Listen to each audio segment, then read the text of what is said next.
Welcome to Fired Up Conservative Talk, where we are hotter than Hezbollah's pagers after Israel's latest tech update. Folks, it seems the Israeli Defense Force has decided to take their war on terror to the next level by turning everyday communication devices into impromptu fireworks displays.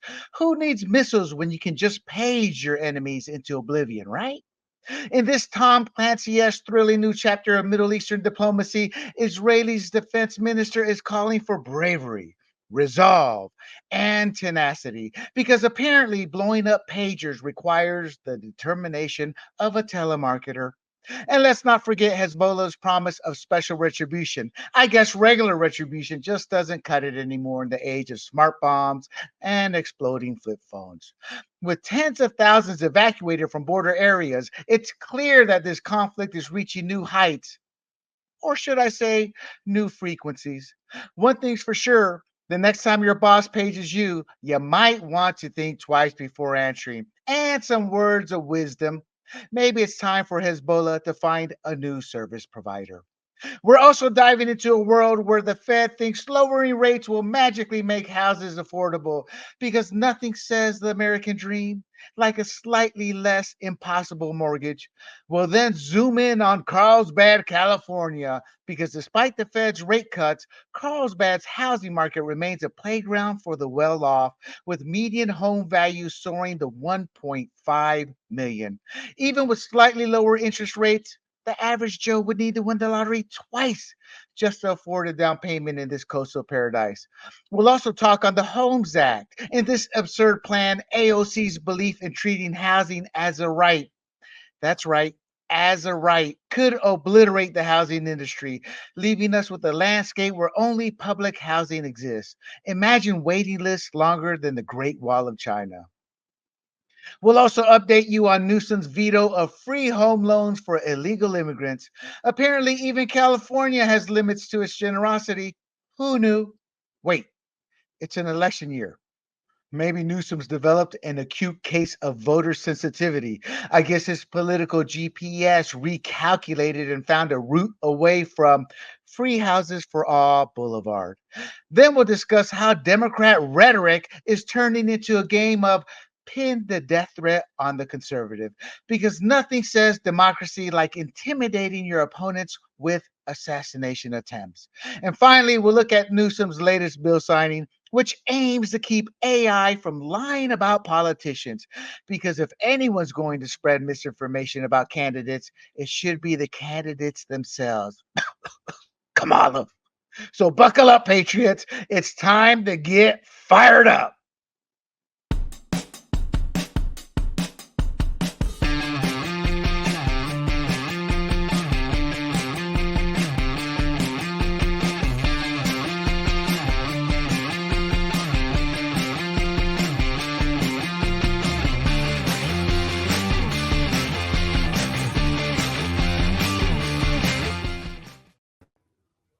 Hello, everybody. This is William Del Pilar, and this is Fired Up, and I'm here with my co-host G. Mangani and Ms. Annette Ross. Today we have a special episode. We've decided to go long form to take Annette Ross's forms and talk about the topics that are hitting us hard, and that includes the Fed rate cut. And we have a special guest with us tonight, and he is a candidate for Carlsbad, California's City Council. And with that, I want to welcome Tyler Collins aboard. Tyler, my friend, it's good to see you. And for G and Annette, if you do not know Tyler, Tyler, as I said, is a candidate for the Carlsbad City Council. Tyler, if you can introduce yourself here real quick, as well as giving a plug to where people can go find out more info about you and donate. Great. Appreciate it. Thank you, William. So happy to be here today. So my name is Tyler Collins, and I'm a candidate for Carlsbad City Council. So I'm an engineer by trade, and I stepped up to the plate because I wanted to have someone to represent our city who's grown up in Southern Coastal California. I've also served as chair of the Carlsbad Housing Commission for about a year. So that's the experience I bring, and I'm happy to talk about housing issues on today's podcast. Thank you, William. Right. So Tyler's going to be with us for the whole show. So to pump myself up, built up a nice little segment around Tyler there, so we can talk about the Fed rate cut with our econ guru G, and the zero in on Carlsbad, which is where he's running. It's Carlsbad, for y'all that don't know, is a beautiful coastal area. It's out of my price range, damn it, but it's beautiful, and it's a great place to go if you're a tourist. They have a long, beautiful. What would they call that, guys? A walkway with the one by the ocean. What's that called? Uh, uh, it's like a big, long sidewalk by the ocean. The It's just Village is what it's best known for. It's got a yeah. lot of unique, small, family-owned restaurants. There's a lot of history. We're very proud of our town. So. A pier, Exactly. William, a pier. That would be the Oceanside Pier. That's another area that's really gotten nicely revamped. Our producer says Riverwalk. I've never heard that one. Let's just put it this way: when you go there, you can't miss it, and it's a beautiful walk, especially if you have dogs. For the locals, we go there at times on Sundays and just enjoy the beautiful scenery. And Tyler's right; it's a beautiful area to go to if you're a tourist. Well, let's get right on into it. Gee, if you can take a few seconds to introduce yourself, and then Miss Annette, and I want to jump right into some of these topics before we get into the Fed rate cut. Yeah, G. Mangani here, and I'm elected board member to the Rancho Santa Fe School District, where you might think it's a small town in suburb of San Diego and nothing ever happens there, but it's never boring over here in the school district. It's Annette. That is so true. I'm the current president of the Rancho Santa Fe School Board. I'm seeking re-election and the author of the book Where Fairy Tales Go.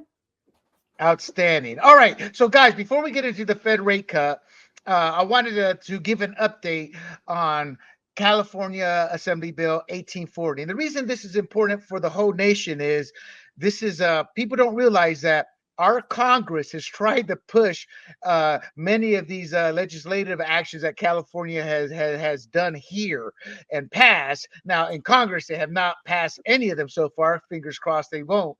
But this is important because it was a bill that would have allowed some undocumented immigrants to qualify for state-backed loans. We talked about this, was it maybe 3 weeks ago? The loans could have been up to about 150,000, if I remember correctly.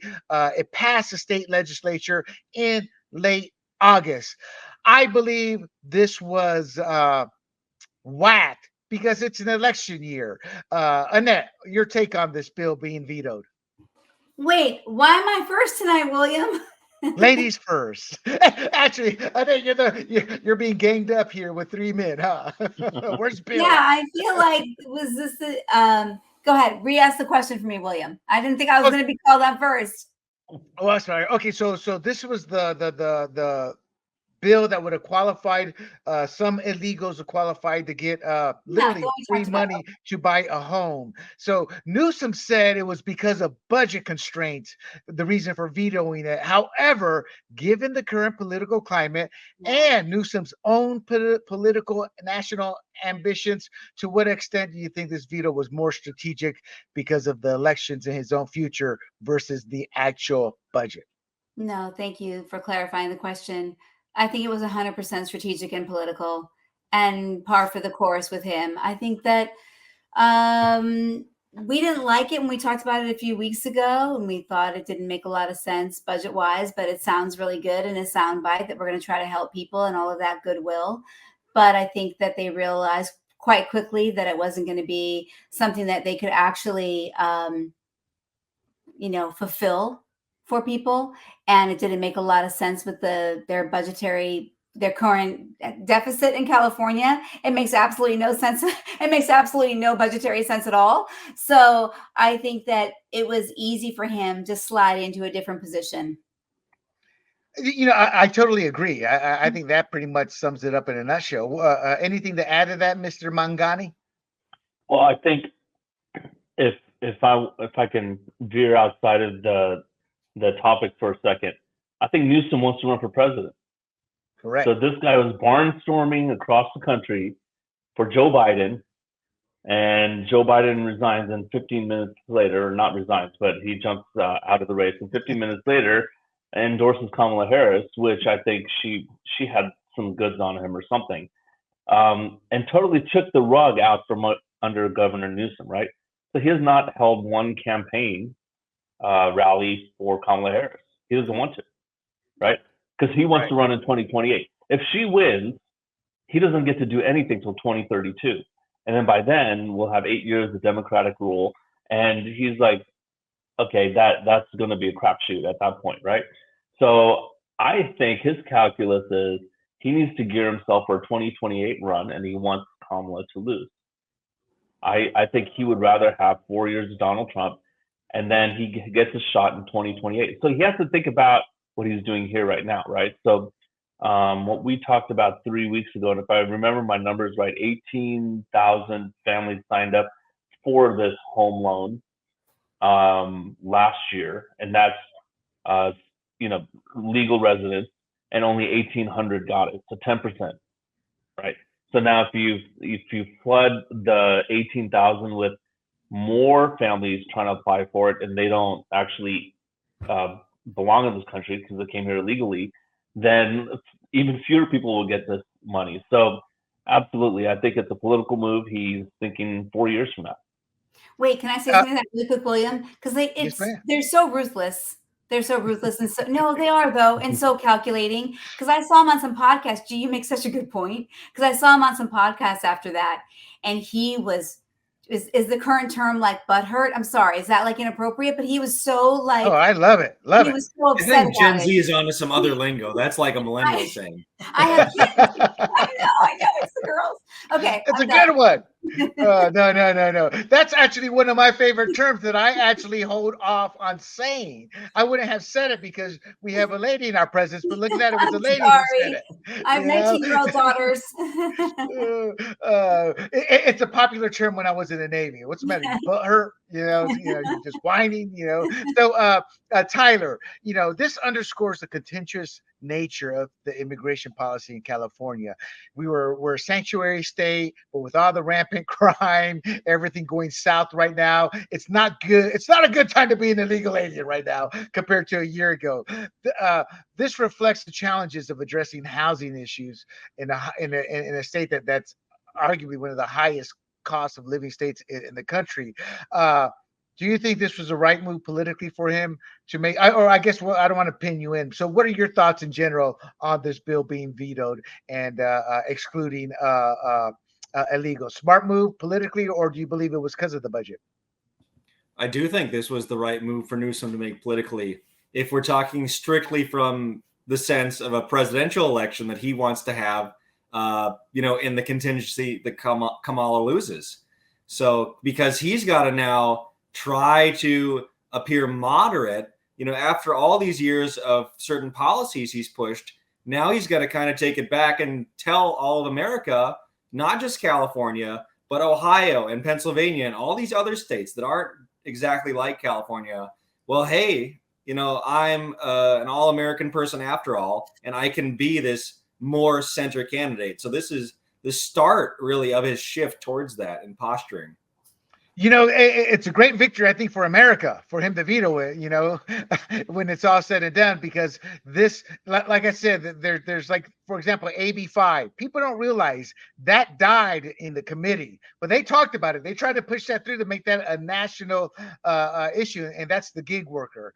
And so these bad policies aren't just limited for here. All right, that's an update we wanted to give you on that.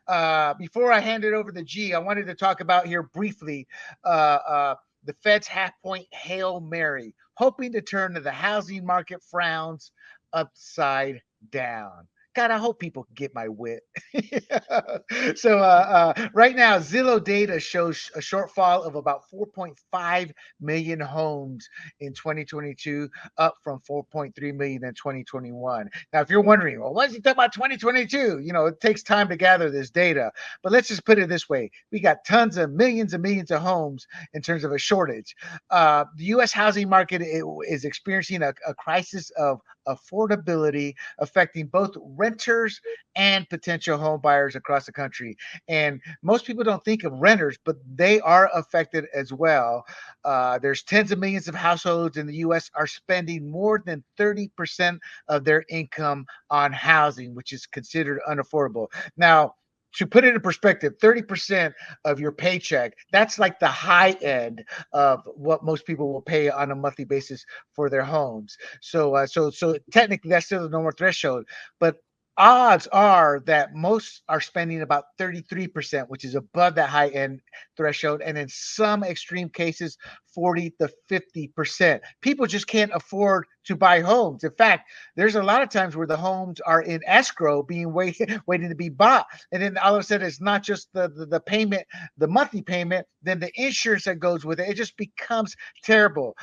Before I turn it over to you, G, let's get the group here. How does this and we'll start with you, G, how does this ongoing housing crisis with the rising costs, a shortage of homes, affect a person's ability to build wealth and improve their lives? I mean, it's a pretty basic answer. I mean, how? You're our economic guru.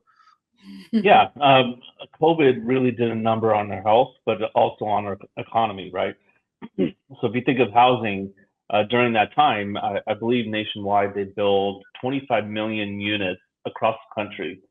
During that year, I think they built less than 5 million, and that was between January and March, and then the economy shut down. So they have a deficit of at least 20 million, assuming that they were able to ramp back up during the pandemic, and it was only 2020 that they didn't get to build those extra 20 million units. Now they have, assuming that they were able to ramp back up in 2021, and assuming that they're able to ramp up from a normal basis, just 10%, it would take 10 years to make up those 20 million units.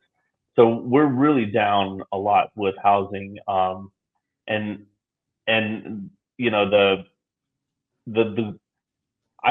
Kamala was talking about, we talked about this a couple of weeks ago. Kamala was talking about, well, let's just give new first-time home buyers $25,000 to buy their first home, which is the wrong policy, right? That will just lead to more inflation.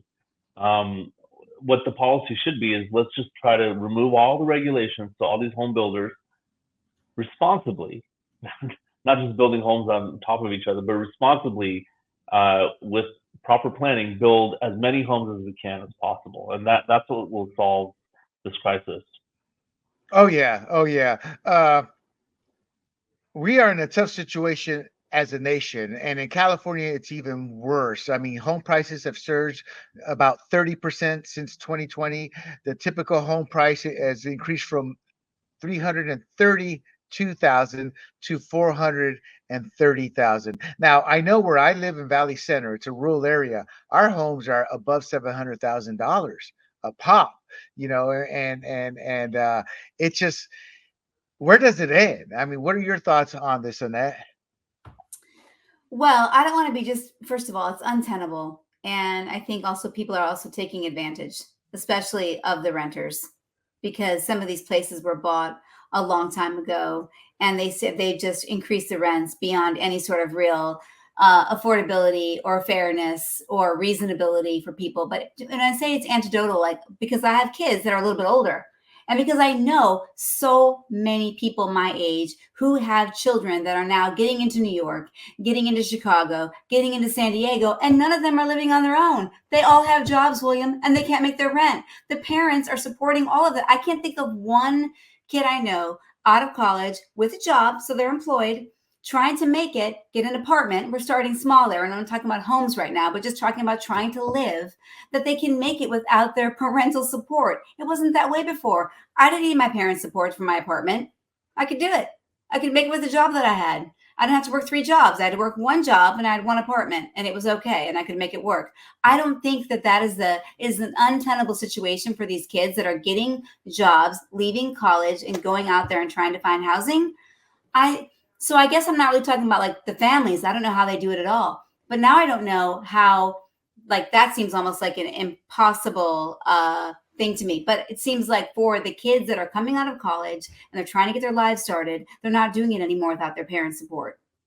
They can't make it. I agree. And to G and Tyler, when I was doing my research for this, I should not have been shocked. I always assumed it was higher, but to sit there, see the median price, G and Tyler, for a home in Carlsbad being 1.5 million, it's like, thank God you're an engineer, Tyler.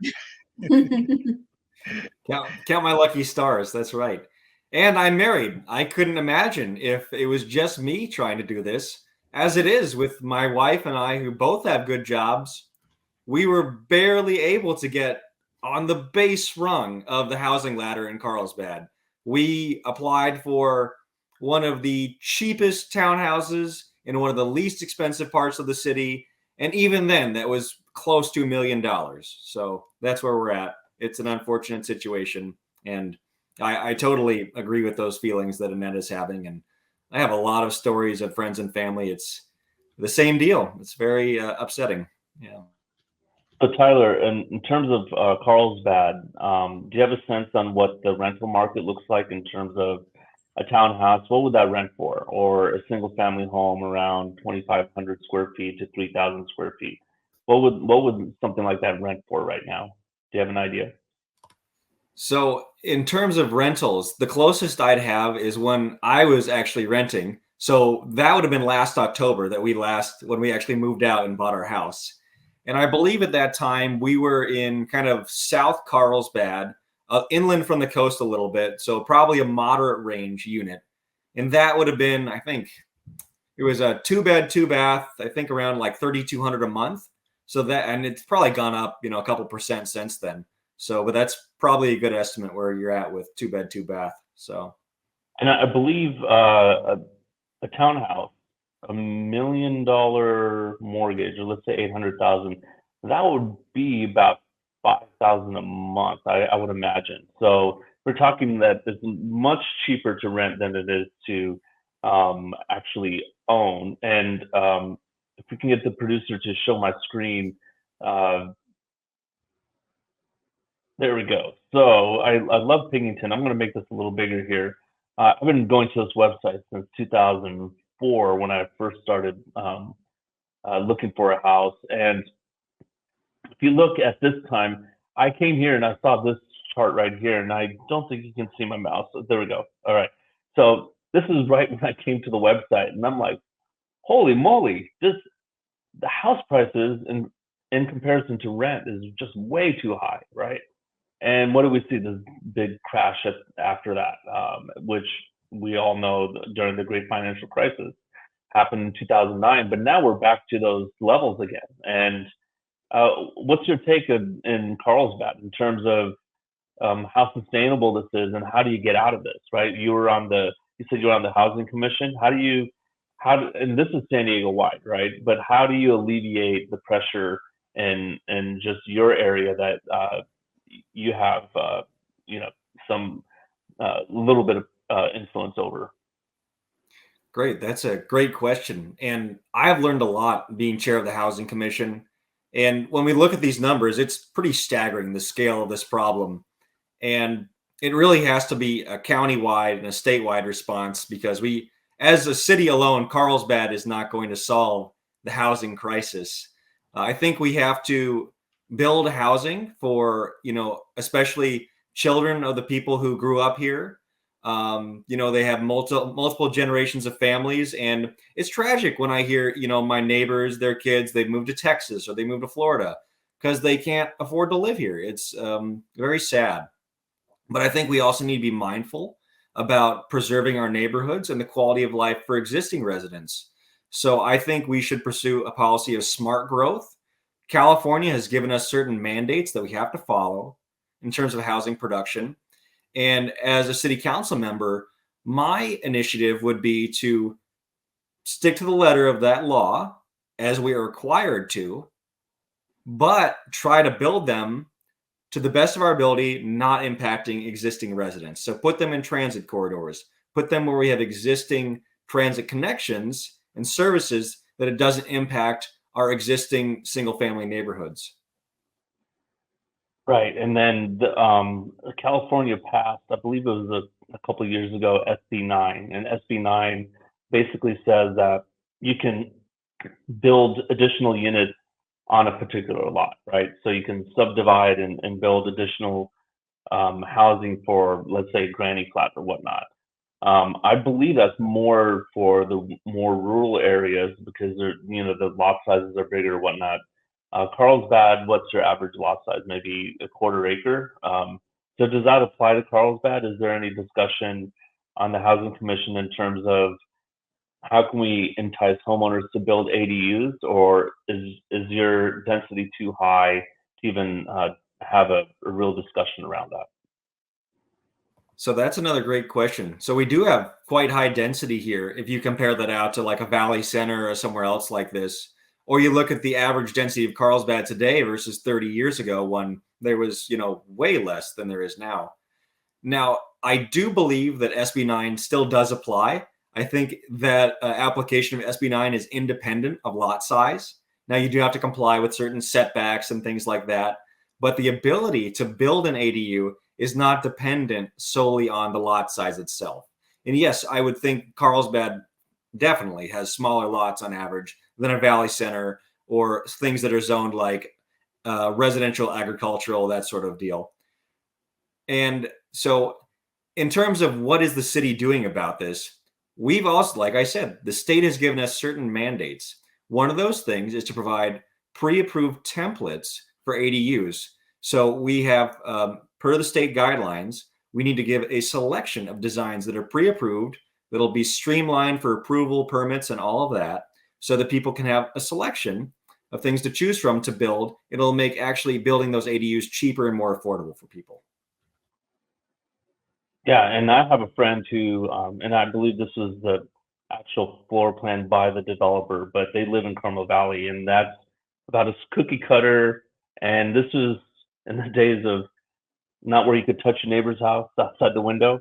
It's you could touch each other's fingers, or you're both reaching out. So it's a little further back. I believe it was built in the late 90s. But so above his garage, which is a detached garage, they have a granny flat, and I think that was part of the developer floor plan. I don't know if it was like a what do you call it, an option, or whether that just came standard. But he has that thing rented out all the time. It's amazing. It generates additional income, and his house, since he bought it, has maybe quadrupled or quintupled in value, something like that. Probably bought it for 400 and probably worth 2 million now.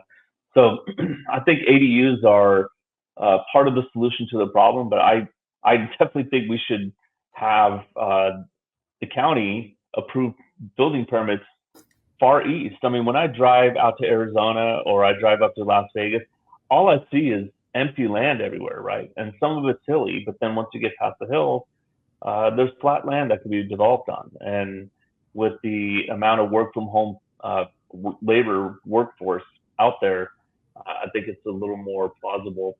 I do want to show one more thing before we move on from the subject, but I pulled up this mortgage refinance index, and this is from the pandemic to now.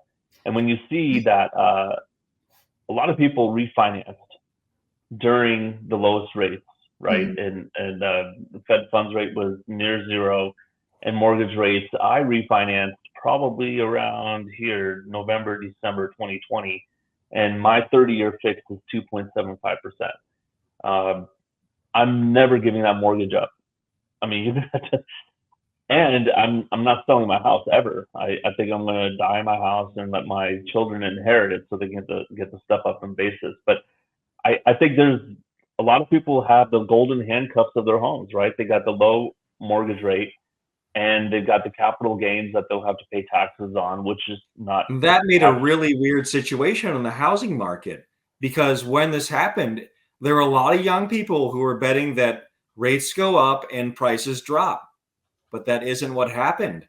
We saw stagnation of price growth. Mm-hmm. They had been exploding during COVID when rates had been dropping. And then the Fed raised rates. Price growth stalled, but it didn't drop like people thought. There was no housing crash. This was not 2008 again. But it's a lot of that contributes or was caused by what you're talking about, that people refied for 2.75%. And they said, well, why would I sell my house? I'm just going to have to buy another house and refi for 7.5% or 7%. So the supply side of houses wasn't there, even though the demand fell in terms of buyers because the rates were so much higher. The supply had also fell because no one wanted to get out of the market because they didn't want to get into a huge expensive loan. That's right. And when the tax-free gain on your house is limited to, if you're married, 500,000, right? So if your house appreciates more than 500,000, you sell the house to move into a bigger house or downsize into a smaller house, you have to pay tax on that excess gain.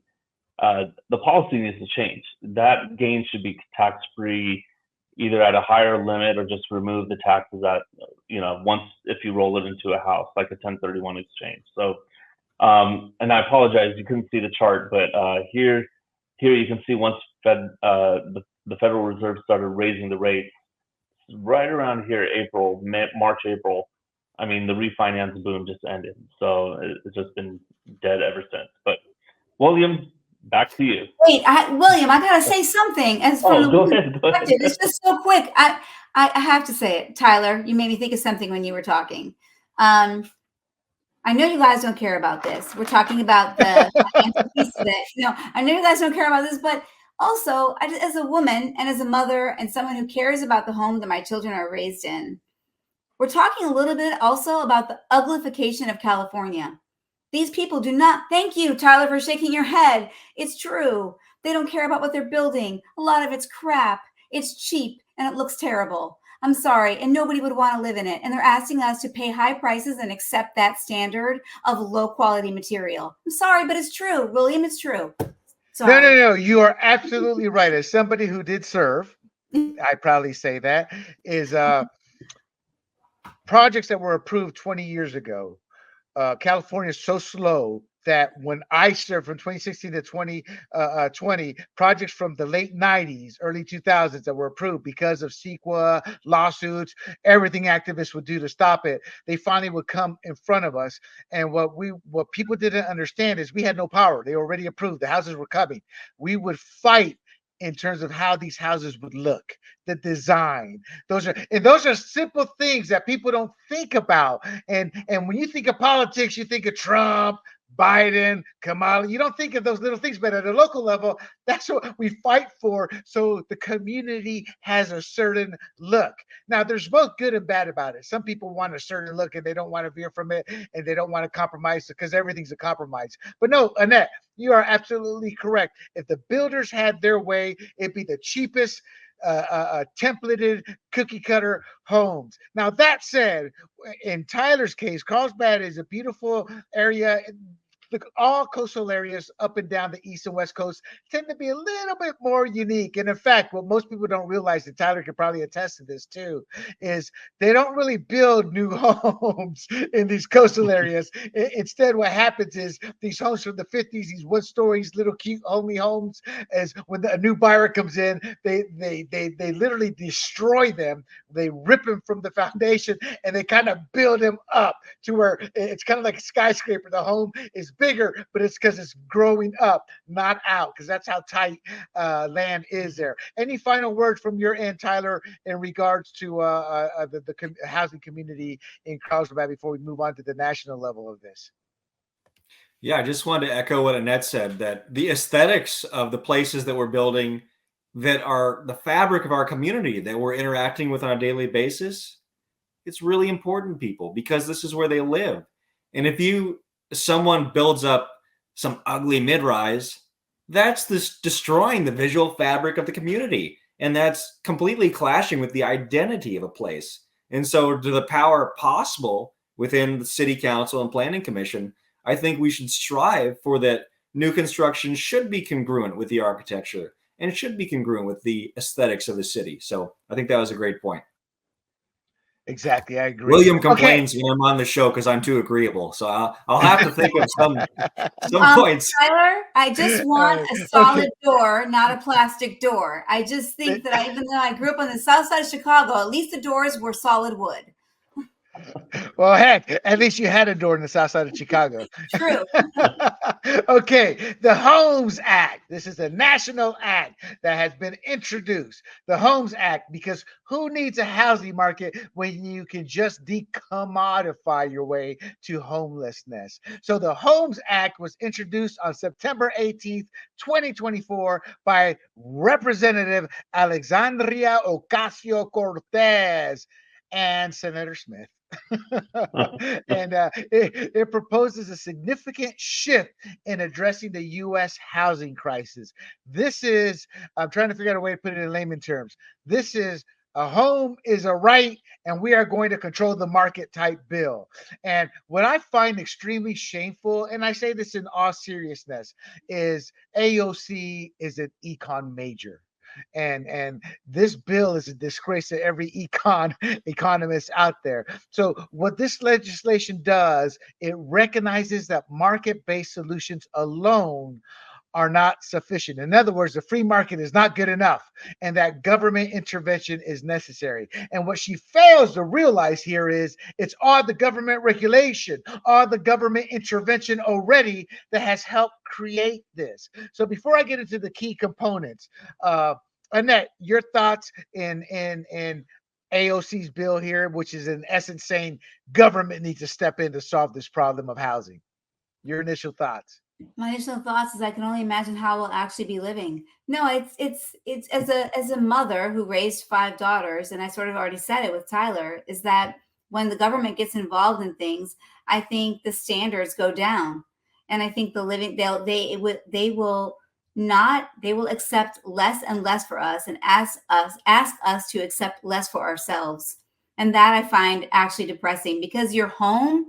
Think about, I mean, yes, I get it, it's bricks and mortar, but think that's the place where you raise your family and create your memories. You cannot tell me that in terms of I'm sorry, it's not a car. I know cars are really valued here in California, but to me, the home it represents so much more than just like the roof over your head. It's the place where you come together and eat and love each other, and it's a protection. It's all of these beautiful intangibles. And so I get troubled when government gets involved in that, because I think they will accept far less for us than we would ever accept for ourselves in terms of what we want when we're creating our homes.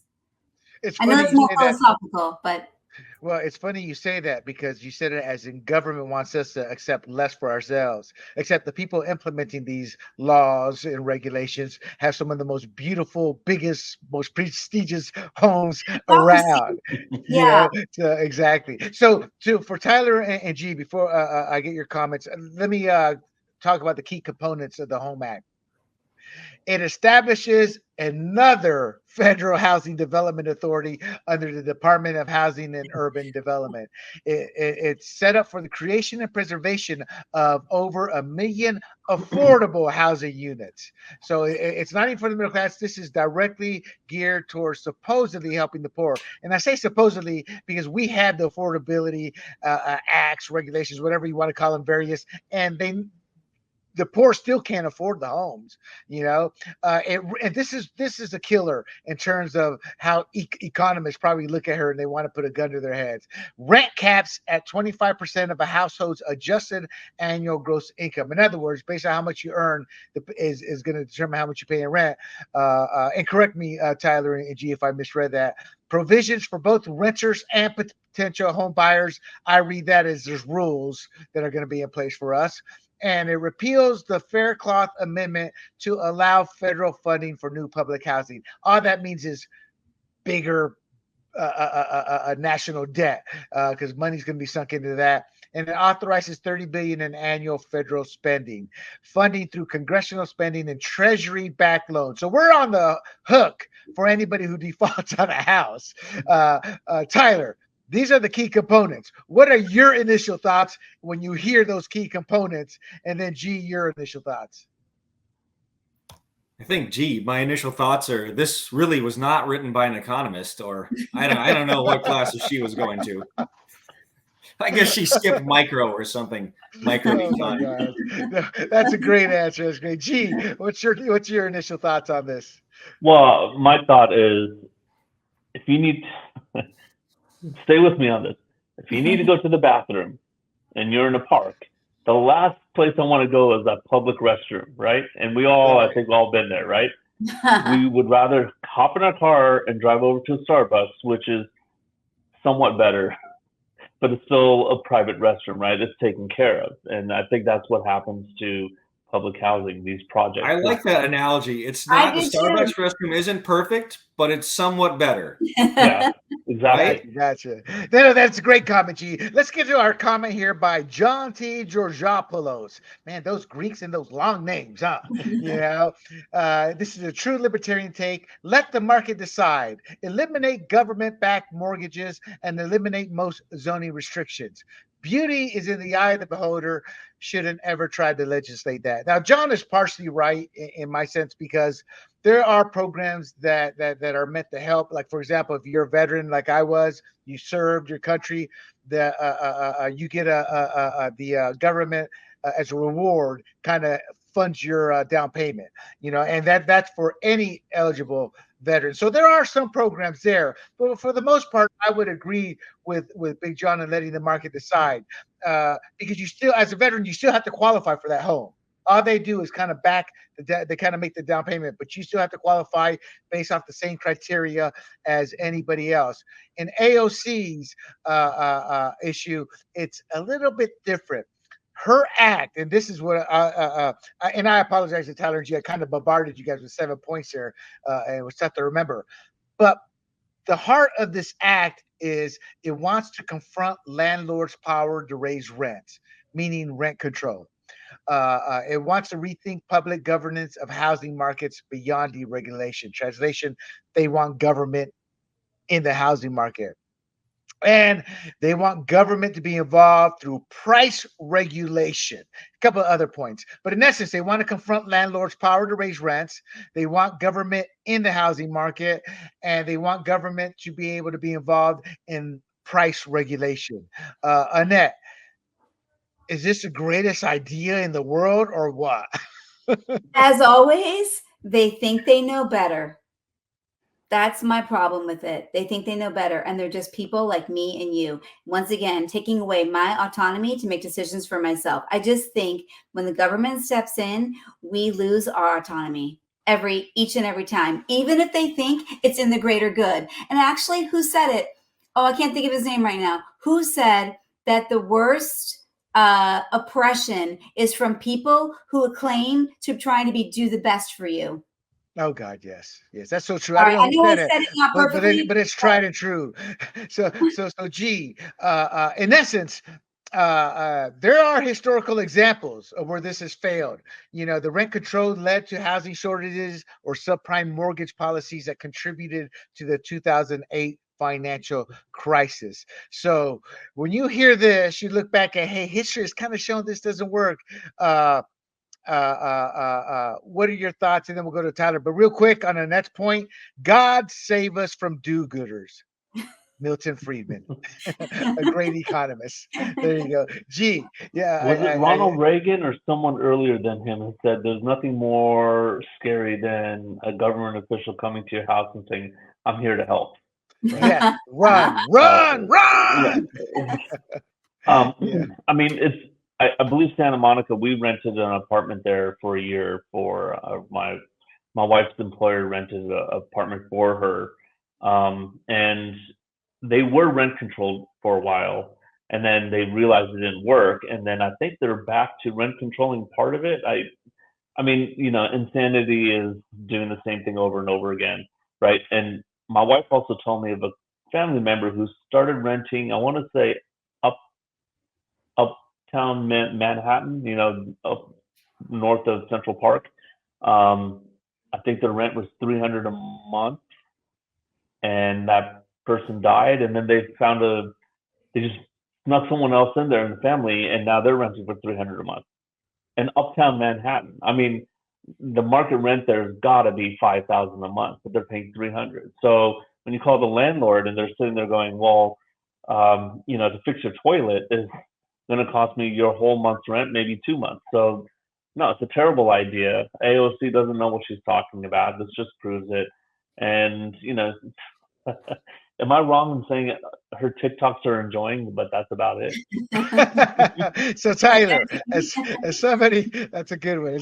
So as somebody who's been is on the housing commission, who's involved in politics, who has housing issues in where you want to serve, is there anything the government can do, or should they just let it go and let the free market with minimal regulation? I say minimal because you can't let capitalism will turn quickly to crony capitalism and corrupt capitalism without, at least a big brother looking over the shoulder to make sure you do things.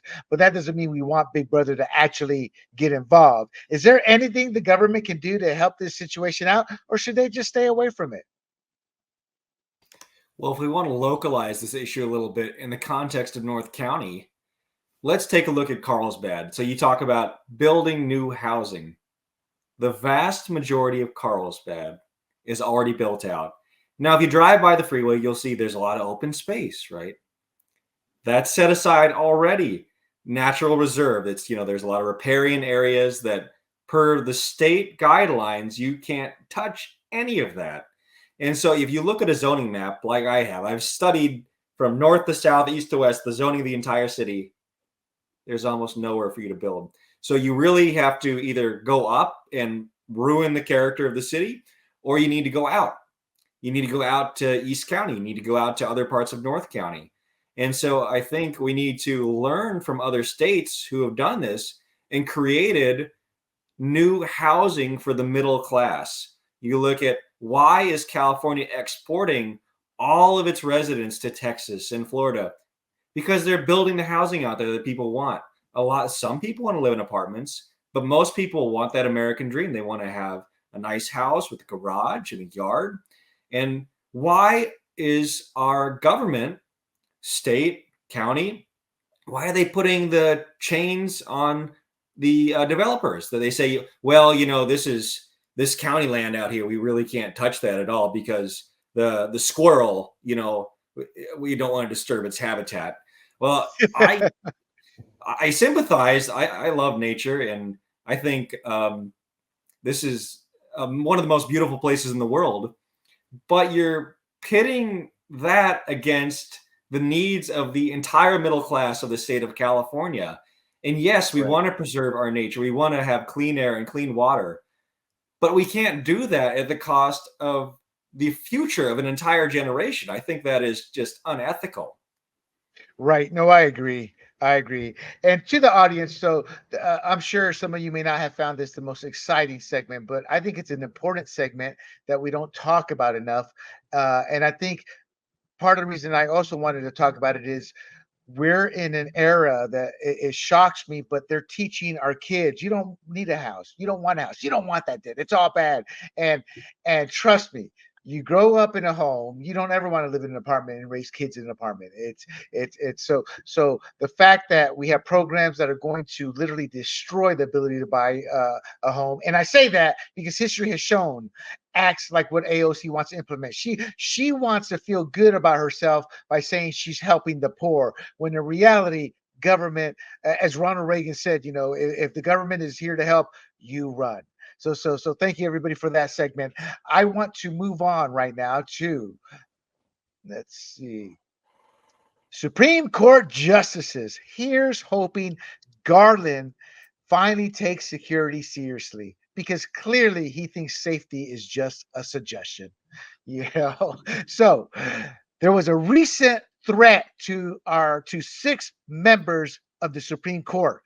You can pretty much guess who were the 6 conservative members. An individual, Panos, where's Big John when you need him? Panos Anastasia. And God bless the elderly. He's 76 years old. I look at him, he must be a mountain man because he's from Alaska. He was arrested for threatening 6 Supreme Court justices and 2 family members. I was watching Fox News, and I rarely watch Fox News, but when I saw this, I flipped it on, and some of their sources were saying that it was the conservative members. He sent over 465 threatening messages. You would think after a few of them, somebody at the FBI or DOJ would have gone, maybe we should check this guy out, because it is illegal to threaten people like that, for the libertarians out there. Messages contain violent, racist, and homophobic language, including threats of assassination, torture, and lynching. This guy's really old school.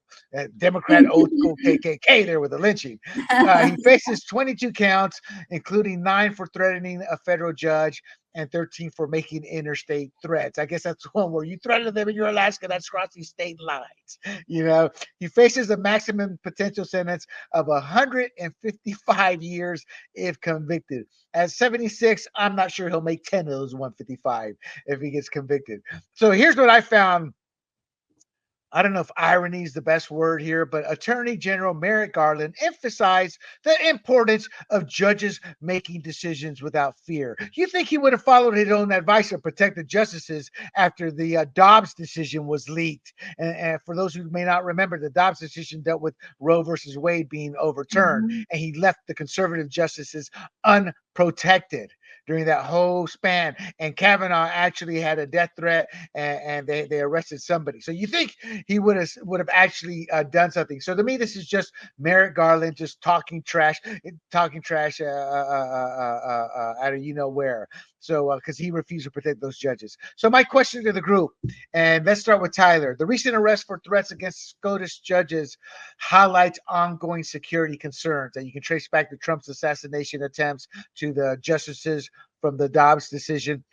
So Tyler, how can government balance protecting these officials with maintaining open access, meaning people do have the freedom to be able to say what they want, to express their First Amendment? Is that a possibility in this day and age with the rhetoric and the attempts we've seen? In fact, there's a great libertarian. Well, he's not a great libertarian.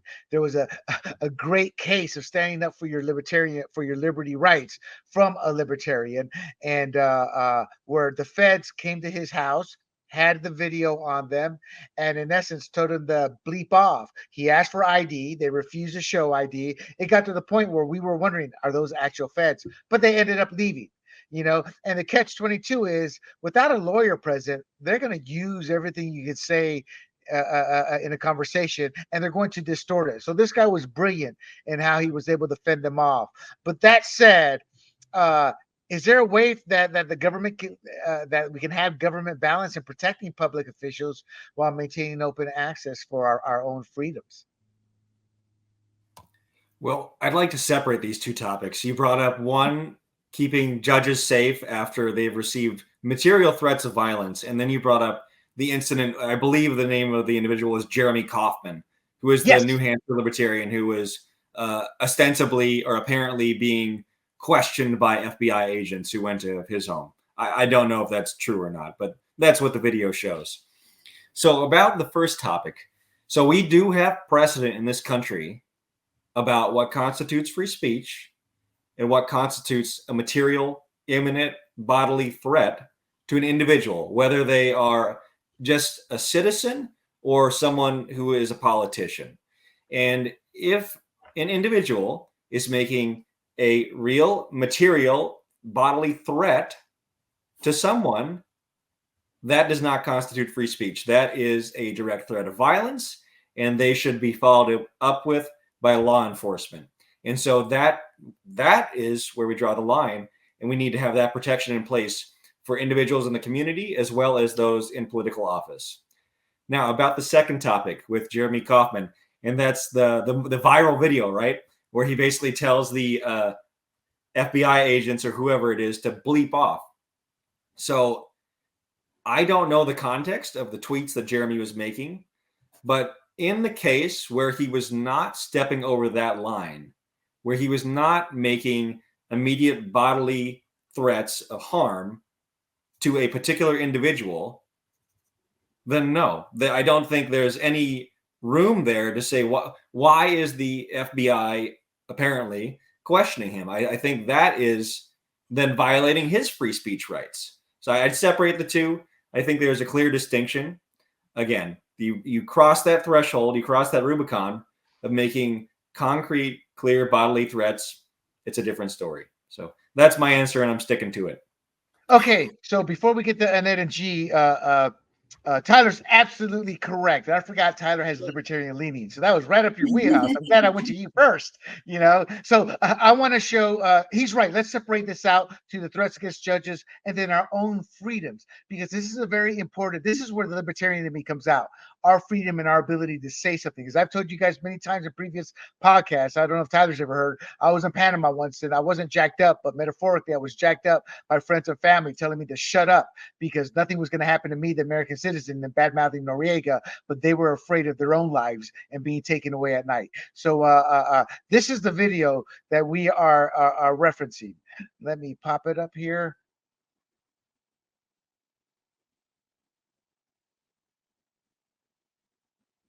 Okay. Who are you? I'm Agent O'Donnell with the FBI. Can you give your full name, please? I'm Agent O'Donnell with the FBI. Is that sufficient to identify as the only one O'Donnell affiliated with the FBI? In New Hampshire, yes. Could you please state your full name, sir? Jeremy is brilliant here. No, it's First Amendment right. Okay. What's your name, sir? Could you start recording, please? Absolutely not. You can show me your name and identification, or I'm going to go back inside my house. Okay. I don't really want to broadcast my. Oh, this is going out right. I apologize, people. Our producer reminded me supposedly the reason for this is in a post on X, he threatened Harris, VP Harris. He said something to the effect, somebody assassinated her, they'd be a hero or something. He didn't call for an assassination. He made a comment after the 2 Trump assassination attempts. So that's what supposedly drew them out. Am I correct on that, Tyler? Is that what you've been?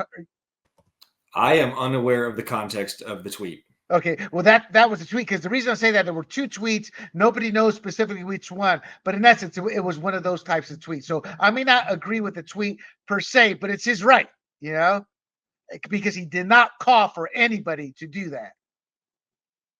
Right after you guys walk away. So that's why I'm not gonna. So you can show me your name or ID. You can walk away. We just want to talk about I'm not going to talk to people who claim to be federal agents unless they can show me identification. Okay. Well, you see our badges? I need to see. Is your full name on that badge? No. I'd like to see something with your full name, or I'm not going to talk to you. I prefer you not to broadcast it. This will be going online as. Right there, that's important, because every officer should identify themselves freely, and these 2 refuse to do so. That's my opinion. Soon as you walk away. Well, all I want to do is talk to you about a post that was made, and if you Well, happen to be the one that made the I want to talk to you about you guys coming here. Say you make a salary of, I don't know what, low 100K. You guys making 6 figures? Factor in 50% expenses, overhead, maybe 100% expenses. Talking about burning a couple $100 an hour just here, let alone all the time you guys are spending to investigate something that you know is not against the law, right? Like So you're not familiar saying with. it is, we just So then wanted to why make would you sure- come? Because we wanted to make sure that there weren't any. other No, you're threats. coming because you're part of a regime that does this kind of thing when you know laws aren't being broken. And that's an embarrassment, man. Didn't you guys read the Constitution? Do you not believe in America? So Like, how do you do your thank you jobs for and your go time. home? We appreciate it. You're walking away. Because nothing we did is against the law. And you guys are fuckheads that try to act like bullies. And I hope you go home. All right. I'll stop it there only because I think Jeremy becomes an idiot at that point and sees he won the debate, the argument there, and he starts, to call him names and things like that. And but this never is seen that important. before. Jeremy That's starts to be interesting. an idiot there. No, I think Jeremy has been an idiot for a long time. Yes, he has. That Yes, doesn't he's not, mean what he did was against the law, but Jeremy has been an idiot for a long time. He's the type of individual, guys, who pushes it to the limit. I have a philosophy. Don't be an idiot. Stand up for your rights. Don't be an idiot. Jeremy has a history of standing up for his rights, but being an idiot. So technically, he's not breaking the law, but he's not really helping the cause. But in this case, you heard the guy says there was nothing illegal, and he's right. So why are you out here then? They're out there, in my opinion, to intimidate. I saw this many times, not to myself, but to Panamanians in Panama with 2 dictators. So when I saw this, I was like, yeah, until he doesn't stop. And I'm like, dude, just shut up. You won, you know. But that is what Tyler was referring to. So when I was talking about the balance of us keeping our free speech rights, that's exactly what I was talking about. Where is there a balance between that, but at the same time, your thoughts on the Supreme Court justices being threatened and a lack of protection that we saw in the Dobbs case in terms of what should be, how should we deal with them to protect them at this point? You know, is it right to arrest a guy for making threats? He's all the way up in Alaska. He's 76. The odds of him carrying them out would seem to be slim to none. So what I'm trying to say is there any kind of balance we can find here? Gee, let's go with you, and then we'll go to Annette. I mean, age doesn't matter to me. Whether you're 25 and, you know, ex-Marine or whatnot, or you're 76 and you live far away, if you make a threat, you make a threat. I mean, I mean, I'm really concerned about the current climate. It feels like we're entering back, or have been back, in like the climate of the 1960s, where you had the JFK assassination, Martin Luther King, RFK. There was, I think it was a senator who said there was, or maybe Homeland Security, I can't remember, 5 open teams out there attempting to assassinate Trump, right?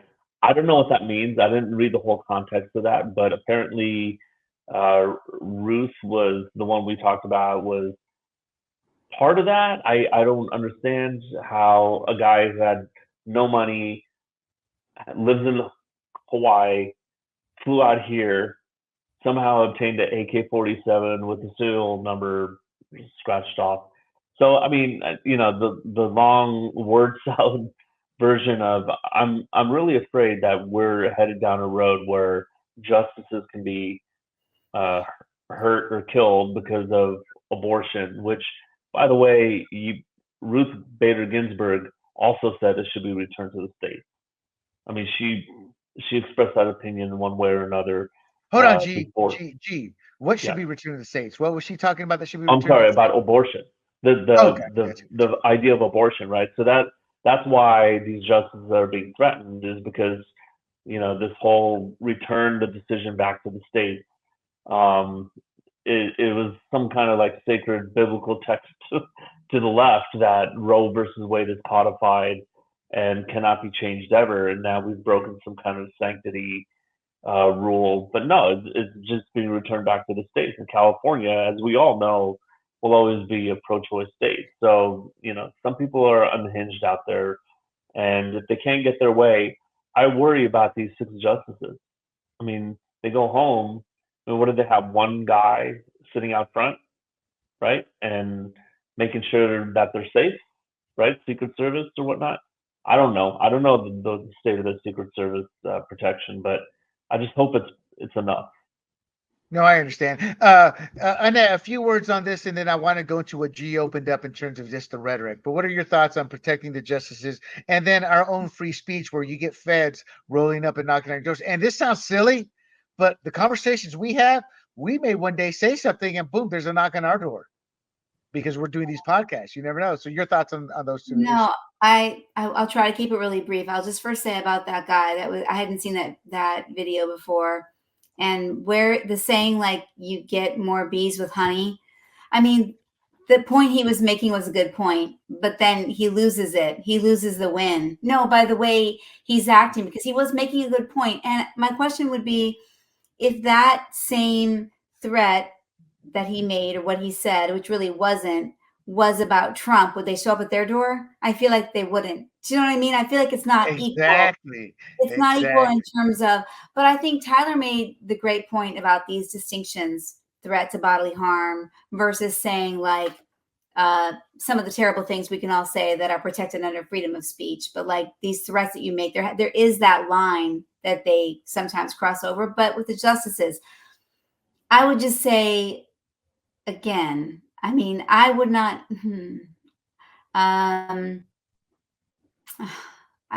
This is really hard for me, William, because I don't know what we're really doing with all of this. This to me is just what it's all about, the politics of they are more protective of the things that they believe in and less protective of the people they disagree with.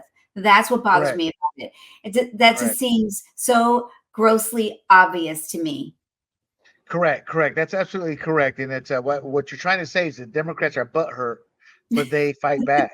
Not saying that again. So, G and Annette opened the door here. That I wanted crosses to your talk. free speech line for the podcast. We can't say butthurt.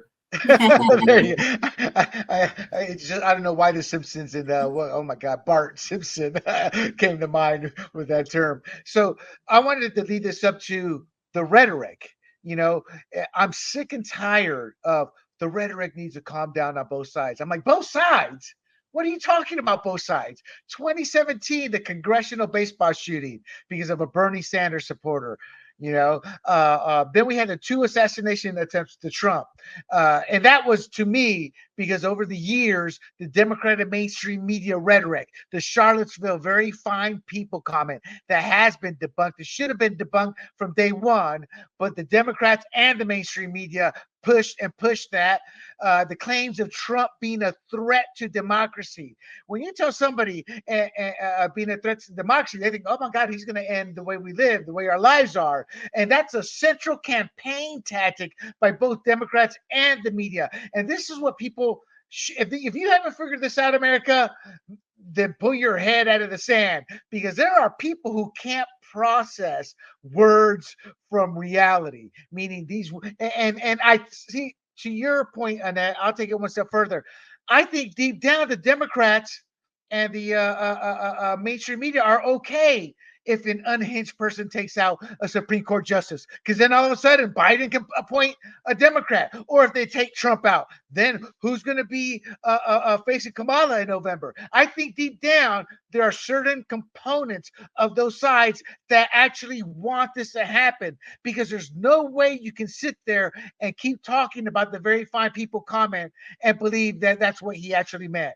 It's been debunked over and over. So people keep repeating that lie. They're repeating it for a reason, and that's to gin up violence. In my take, the threat to democracy, the comparisons to Hitler, and that he's a fascist, the mischaracterizations of Trump's policies. He wants a national abortion ban. He's never said that. He'll get us into World War III. Remember that from 2016 to 2020, or before that for the election? The invasions and terrorist attacks, who had they happened under? Democrat, Obama and Biden and / Kamala regimes. He's a Putin pawn. Now, I say this with a grain of salt. Maybe I'm getting into the rhetoric myself, but who did Putin endorse? Kamala, and the Israel and Hamas battles that happened after Trump left office, the Ukraine invasion after Trump left office, Biden, and they don't learn, and then they make every lie up. When Biden sits there and said, well, putting Trump in a bullseye. Oh, you're all taking my words out of context. No, you said put him in a bullseye, and then this is the one that's atrocious. And again, I apologize beforehand. He's a silver spoon bum who's never worked a day in his life. And he should be grateful that in the 1800s, his ancestors made the denim jeans. And that is Dan Goldman, who said Trump should be eliminated, and eliminated as in taken out. Then he went on and made a post saying, oh, no, I didn't really mean it that way. And then AOC lying by stating Trump runs concentration camps towards illegals, when it was her boy Obama who was the one that separated the parents from the kids.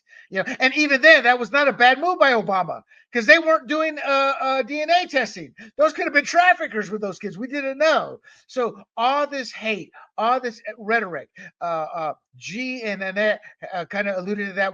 I'll get to you two in a second. Tyler, I kind of went on a rant, because it's not that it's personal to me. It's I've seen this firsthand with 2 dictators, and people who sit there and say, oh, it's just words, or they lie. The rhetoric on both sides needs to come out. No, it's from one side. What can be done to lower the temperature? And I'll take a gun to my head if you say both sides need to slow down with the rhetoric. What can be done? What should be done? I mean, I am loath to make laws against this, but unless something is done to these people who keep saying this over and over, I don't see this changing. please tell me I'm wrong. I mean, is there any way that we can bring down this rhetoric from the left? Well, I think we're in a particular point in history where history doesn't repeat, it rhymes, and we are rhyming with the 1960s. We are rhyming because there were actual assassinations in the 60s, including a president. So it's an unfortunate place that we're at. Now, my hope would be is that as a country, we're going to move through this and we're going to get through November and no one's going to die, hopefully. I'm really crossing my fingers here. And that after the election is over, and hopefully that's a big question mark. And I'm running my own campaign and I'm trying not to lose sleep at night about November because we don't know what's going to happen. Are we still going to have a country after November? I don't know. There are a lot of scary contingencies for you to go down a rabbit hole, but I'm going to try and stick to the facts and stick to where we are right now. And I think that we need to reflect on as Americans, we need to reflect on the heightened emotional state that we're at right now. And we need to remember that we're all Americans here and that we didn't break away from the British to have a country where people are murdering each other in the streets because we have political differences. So I am going to take the tack that both sides need to calm down, and you can hate me for that. So I'll let you hate me for that. Okay, so let me add this to you too, since you guys opened the door with the previous discussion. It was the Democrat Party working with the media that purposely created election interference by hiding the Hunter Biden laptop. That would have changed people's minds. It was the Democrat regime that forced the social media companies to censor conservatives. It seems like it is Kamala who has sat there and said that Elon Musk, I can't remember how she said it, but kind of lost his right to free speech because of what he allows to be posted on X. So it seems to me like it's the Democrats who are projecting here because I'll be honest, conservatives always watch what they say because they don't have the media on their side. The moment they say anything even slightly negative in that manner, they get castrated. So your take on the rhetoric, is it just from one side, G, or is it coming from both sides? Predominantly, it's coming from the left. That's what I see. And when you think about these assassinations in the 1960s, I mean, both parties were closer to the center at that point, right? I mean, we had a lot more in common, we have a lot more in common than we have differences when she tries to go on her word salad attempt at inspiration. But we were a lot closer together. And those three figures got assassinated, right? But we're more polarized than ever. I would argue now the Republican Party is more center right, closer to the center. Trump's not so ideological, and the left is getting more and more ideologically tilted that way, and they view things as a religious crusade. And we've all been to the Central Committee of the Republican Party. There's always a prayer, right? Lincoln Reagan dinner, we have a prayer. Democrat Party, they don't have prayers. And going back to the Republicans, it's not that everyone's a Christian there, but just out of respect for a higher power, we pray. But the Democrat Party, I would say most of them that are active, I'm not saying all Democrats, but most of the ones who are active and go to the party meetings, that is their church. That is their religion. And I think it becomes more and more of a religious fervor of belief that would lead them to take drastic action, like people take for their own religion, the extremists at least. So Right. So I think it is mostly coming from the left. Yeah, and it's funny when G brings up the science. We're gonna watch a skit here, an AI skit, and at the end, somebody goes, instead of saying "God bless America," "Science bless America," and even then, it's only when the science helps them. You don't see them talking. You don't see Democrats talking science anymore when it comes to abortion. Before it was like, got to follow the science because they knew the science couldn't tell when the heartbeat started or when a baby was actually conceived. Now that we can scientifically show that, even their belief in science is a pseudoscience. But your take on, is the rhetoric coming just from one side? I mean, I'll be honest. Some people would claim Trump, it was rhetoric with Trump saying, lock her up, lock her up. To me, I was like, yeah, lock her up. It wasn't calling for her death, but they were saying that's rhetoric. That's rhetoric. If that's what they call rhetoric on the right, that we need to clamp down, then I'm like, then we're lost, because that's, to me, it's not rhetoric. Where's the rhetoric coming from? Both sides, one side? How do you see this? Well, can I comment to what Tyler and G said too really quickly?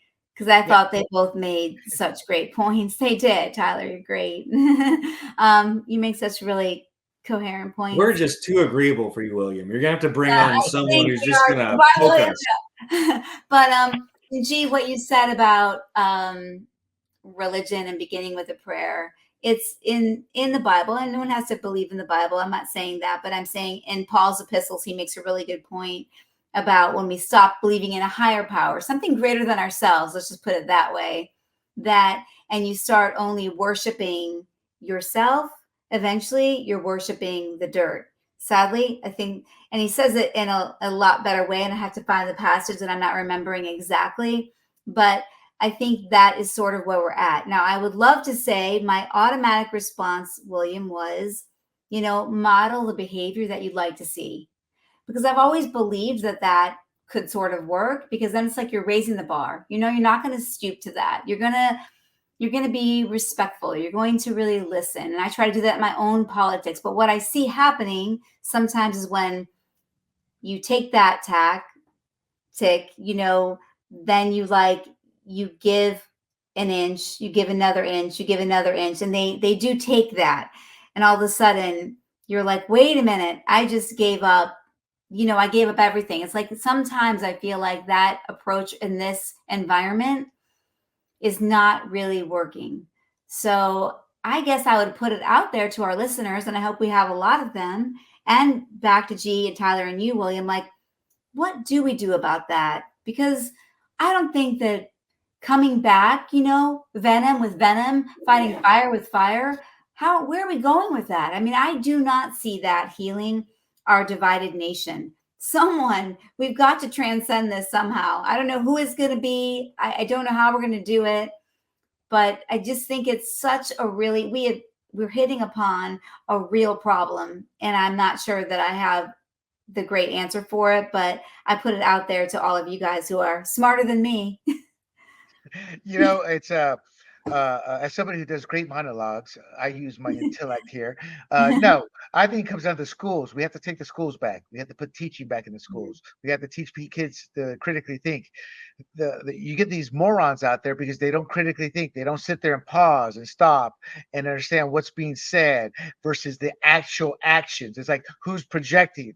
The actions have shown it's Democrats who are promoting. It's all these assassination attempts. Going back to the softball field, it's the Democrat side, and it is one side, and it's incumbent on Republicans to figure out, okay, why is this happening? It's happening because we've become such a dumb nation. And I'm not saying that off opinion. You look at the data with the graduation rates, where they're graduating at, their reading and writing abilities, but most importantly, the lack of an ability to critically think. If people would stop and just critically think, Dan Goldman said eliminate him. Oh, that's pretty harsh, Dan. We need to have a talk, Dan. And the talk being, you maybe go support a different candidate. But instead, we don't. We fall in love with AOC. We believe the lies of the media. And we have our own versions on the Republican side. I pull my head out at Kentuckians and go, are you guys dumb? I mean, you guys keep sending Mitch McConnell back. It's like Mitch McConnell doesn't care about you. He's married to a family that comes from a billionaire family. It's like it's a caste system is what I'm trying to say. So it's incumbent on the Republicans getting getting our schools to teach again. It's and having law and order. I know that it's the libertarian side of me is this is where I battle it out, because I'm like, yeah, we have to have law and order. That's what makes America great. Every country where 90% of the immigrants that come here, what? We're fleeing a lack of law and order. Those feds that Jeremy was crapping on, okay, maybe in that case, but he always goes too far. But at the end of the day, if somebody's beating on you and your wife in the city, you're going to be looking for a cop somewhere. And let me remind people out there, cops, would they run 90% of cops do not ever brandish their weapon. They do their jobs and do it properly. And most cops who do brandish a weapon or hear a gunshot, they run to the where they hear it, because they do want to help out. I'm a big Cold Case Files fan, 48 Hours. That these are cops that they give their lives to go help people, to go solve these crimes. So we also have this negative connotation of cops. What we do is we amplify the bad cops into becoming the norm, and that's also on us, and that's also public education. Remember when we were kids, the cops would come, talk about being a cop, things like that. So we just kind of completely lost our way. And to me, it starts with education.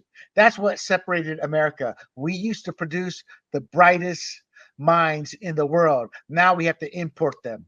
It's from around the world, because we don't have enough smart kids to fill these tech jobs. So that's where I think it all begins and it all ends, quite frankly, because an educated mind is a mind that will question and will keep this country from getting to this point again. Anyway, that is my rant on it. I truly believe in my heart that I am right in that sense. And I'm not saying I'm right because it's my opinion.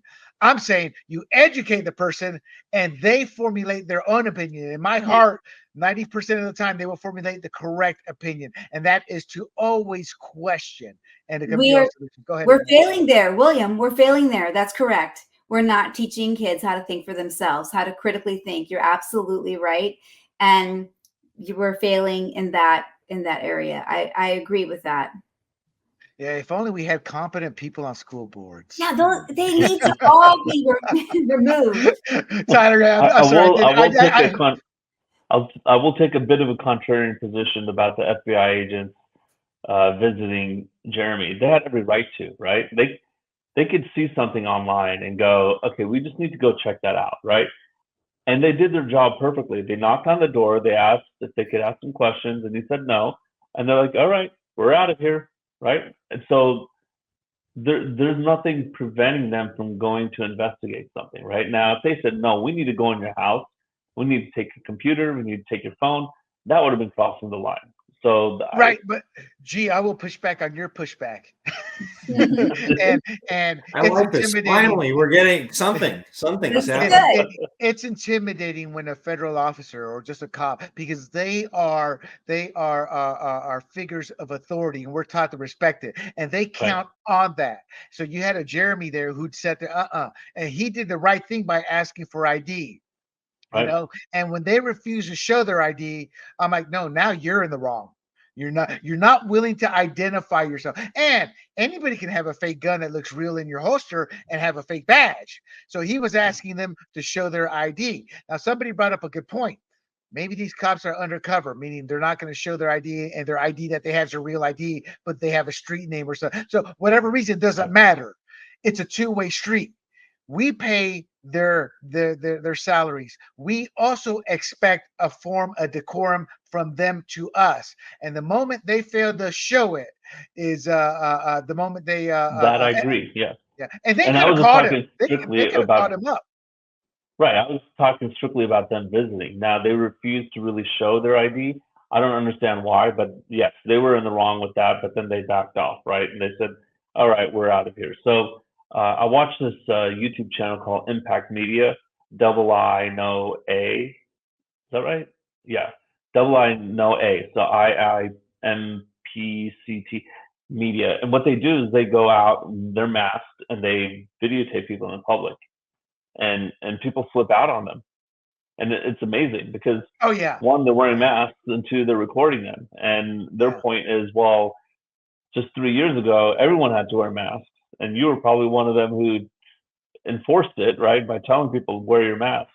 And two, you're being recorded by everyone, right? And it's when the law enforcement comes up, they know how to deal with the law enforcement, and the law enforcement's also tipped off to them, and they don't law enforcement doesn't really get into their grill for the most part, and they don't want to because they're on camera and they're going to be all over YouTube. But they know that they can't do anything about it. They're recording in public. They're not on private property. So, as long as, and to push back on your pushback on my pushback, as long as the education's out there that you have rights against law enforcement, if they're not acting within their bounds, you have more bounds than they do. So we just need better education, like you said. Exactly. It's not the And school's place to do that, but it needs to be well, done somehow. I think it's a combination because we are now dual income society. So I think it's a combination of the schools and parents working together to raise the best child. Meaning the school's in charge of the education, the parent should be in charge of the social side. And that includes the school. Hey, you need to talk to your kid about this, this, and this. What's happened is the schools have decided to talk to the kid about this, and this, and they've crossed that line where a good teacher would talk to the parent, hey, you should have the talk with your kids. And Tyler, real quick, I was making a joke because Annette and G serve on the Rancho Santa Fe School Board.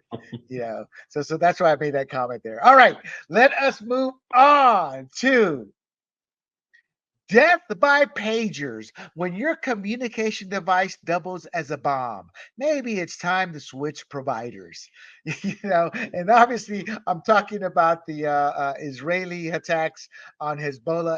Israel going on the offensive to take out Hezbollah, key Hezbollah figures to try to kind of put the fear of God or Allah, however you want to call it, into Hezbollah to stop these terrorist attacks. So supposedly Israel tampered with pagers. Well, not supposedly. The word on the street, I guess, is that Israel tampered with pagers used by Hezbollah operatives, and they're causing explosions. And these targets have been carried out with individuals in Lebanon and Syria. And the attacks has resulted in 9 to 12 deaths. Some reports I saw 9 that were early on, others I saw 12.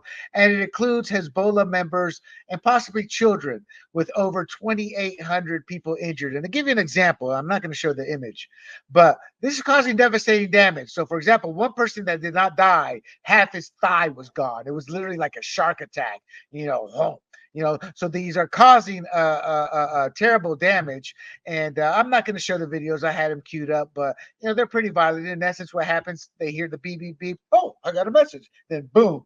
And it doesn't necessarily kill them, but it takes out it does massive trauma. And this is war.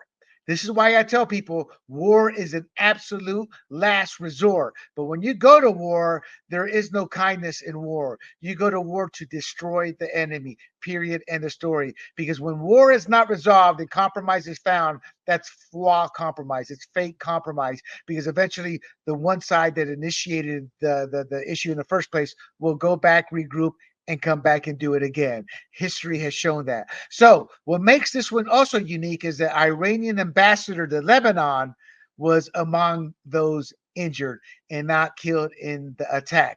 And we've been hearing nothing but Hamas, Hamas, Hamas. This dealt with Hezbollah. They are two different groups. Hamas founded in 1987, it focuses on the Palestinian issue, aiming for the establishment of a Palestinian state. Hezbollah was founded in 1982. It's a Shia resistance movement focused on expelling Western powers from the Middle East. Now, both of these have one thing in common: the eradication of every Jew in the Middle East, the eradication of Israel as a nation.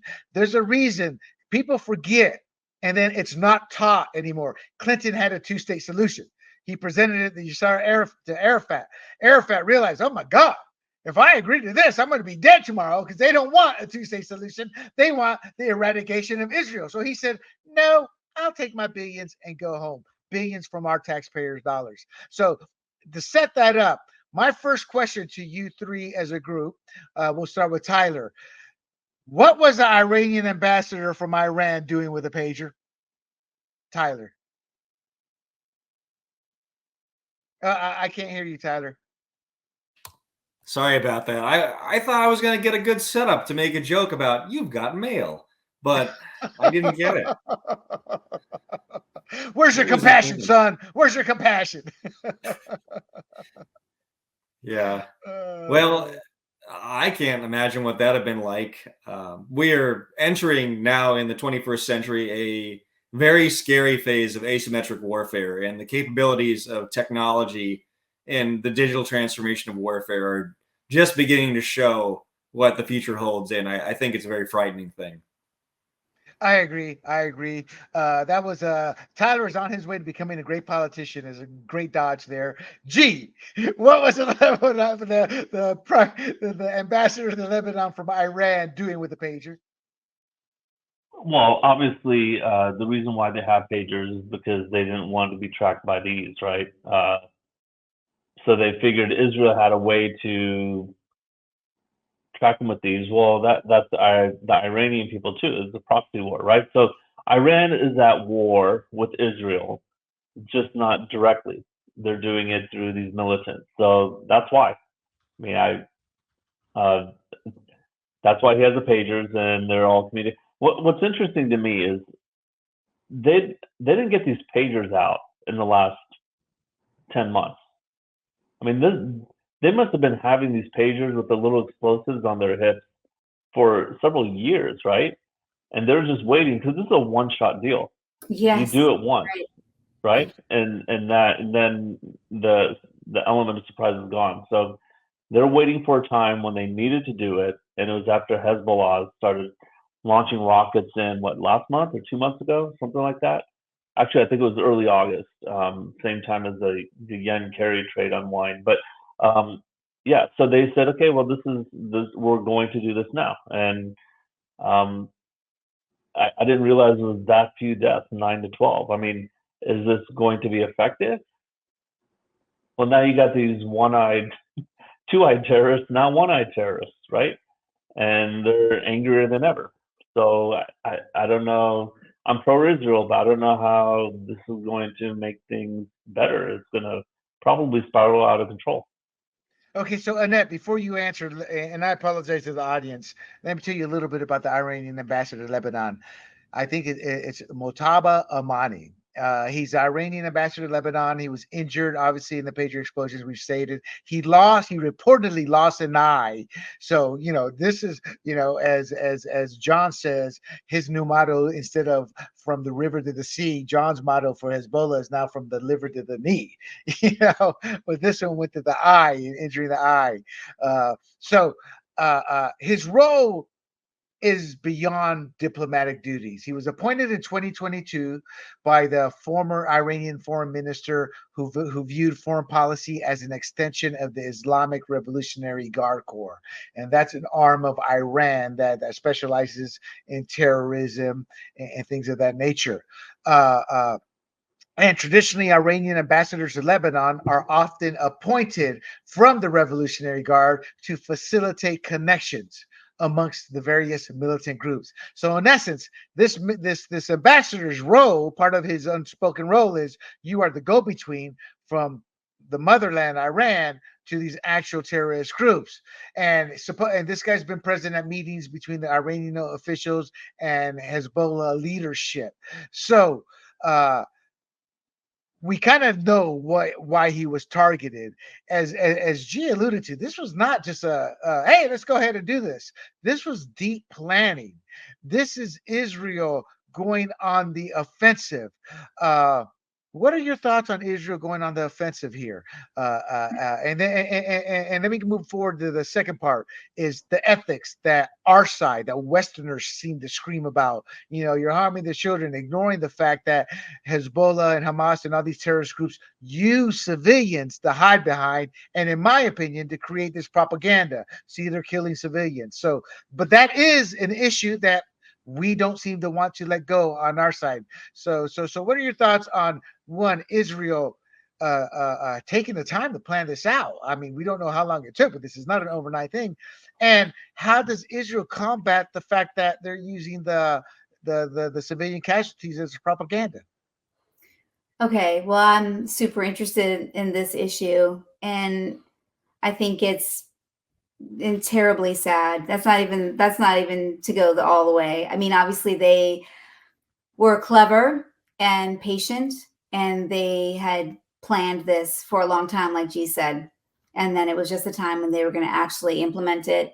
from what I read and from talking to someone I know who lives in Israel, they had to have had been this technology or these pagers. They knew what they were going to do. They had to get a hold of it somehow, infiltrate it, and make sure that they had the detonation was going to be possible for this later time when they were going to do it. So it was a very planned thing. Like it could have taken, I don't know how long it was planned for, obviously, at all. But when I was reading about it, what it made me think about was two things. One was that movie, and I really hope you guys saw it because it would be so much better, but maybe our listening audience saw it, called Munich by Steven Spielberg. Yes. You remember the scene when he's talking to the guy and they're in like in the concrete, maybe stairwell, both having a cigarette. They don't know who each other are. The one guy doesn't realize he's Israeli for sure, but he knows that the other guy is definitely an Arab, let's say. So they start getting into an argument, and you realize it's never, ever that it's not going to work, which made me think about the other book that I read many years ago by Will Galen, who's a bioethicist, called Hatred. And it really wasn't about this conflict in the Middle East, but it was about the deep seeds of hatred, which you see in this movie, these two men who don't really know that they're on opposing sides, that the hatred they have for one another and for that other group of people is so deep. It's so entrenched in who they are. They cannot coexist.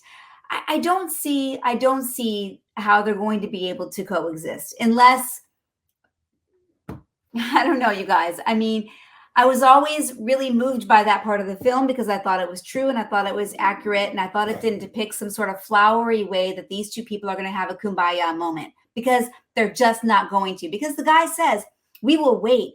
We will be patient. And if it's not us, it's going to be our next generation, because then they're going to come for you. I mean, it's just, they seem to talk about indoctrination. I mean, that's really literally what they're saying. They are training right? It's a part of it. No, you're absolutely right. And before Tyler, I get your thoughts on this. I want to interject that I think you're absolutely right.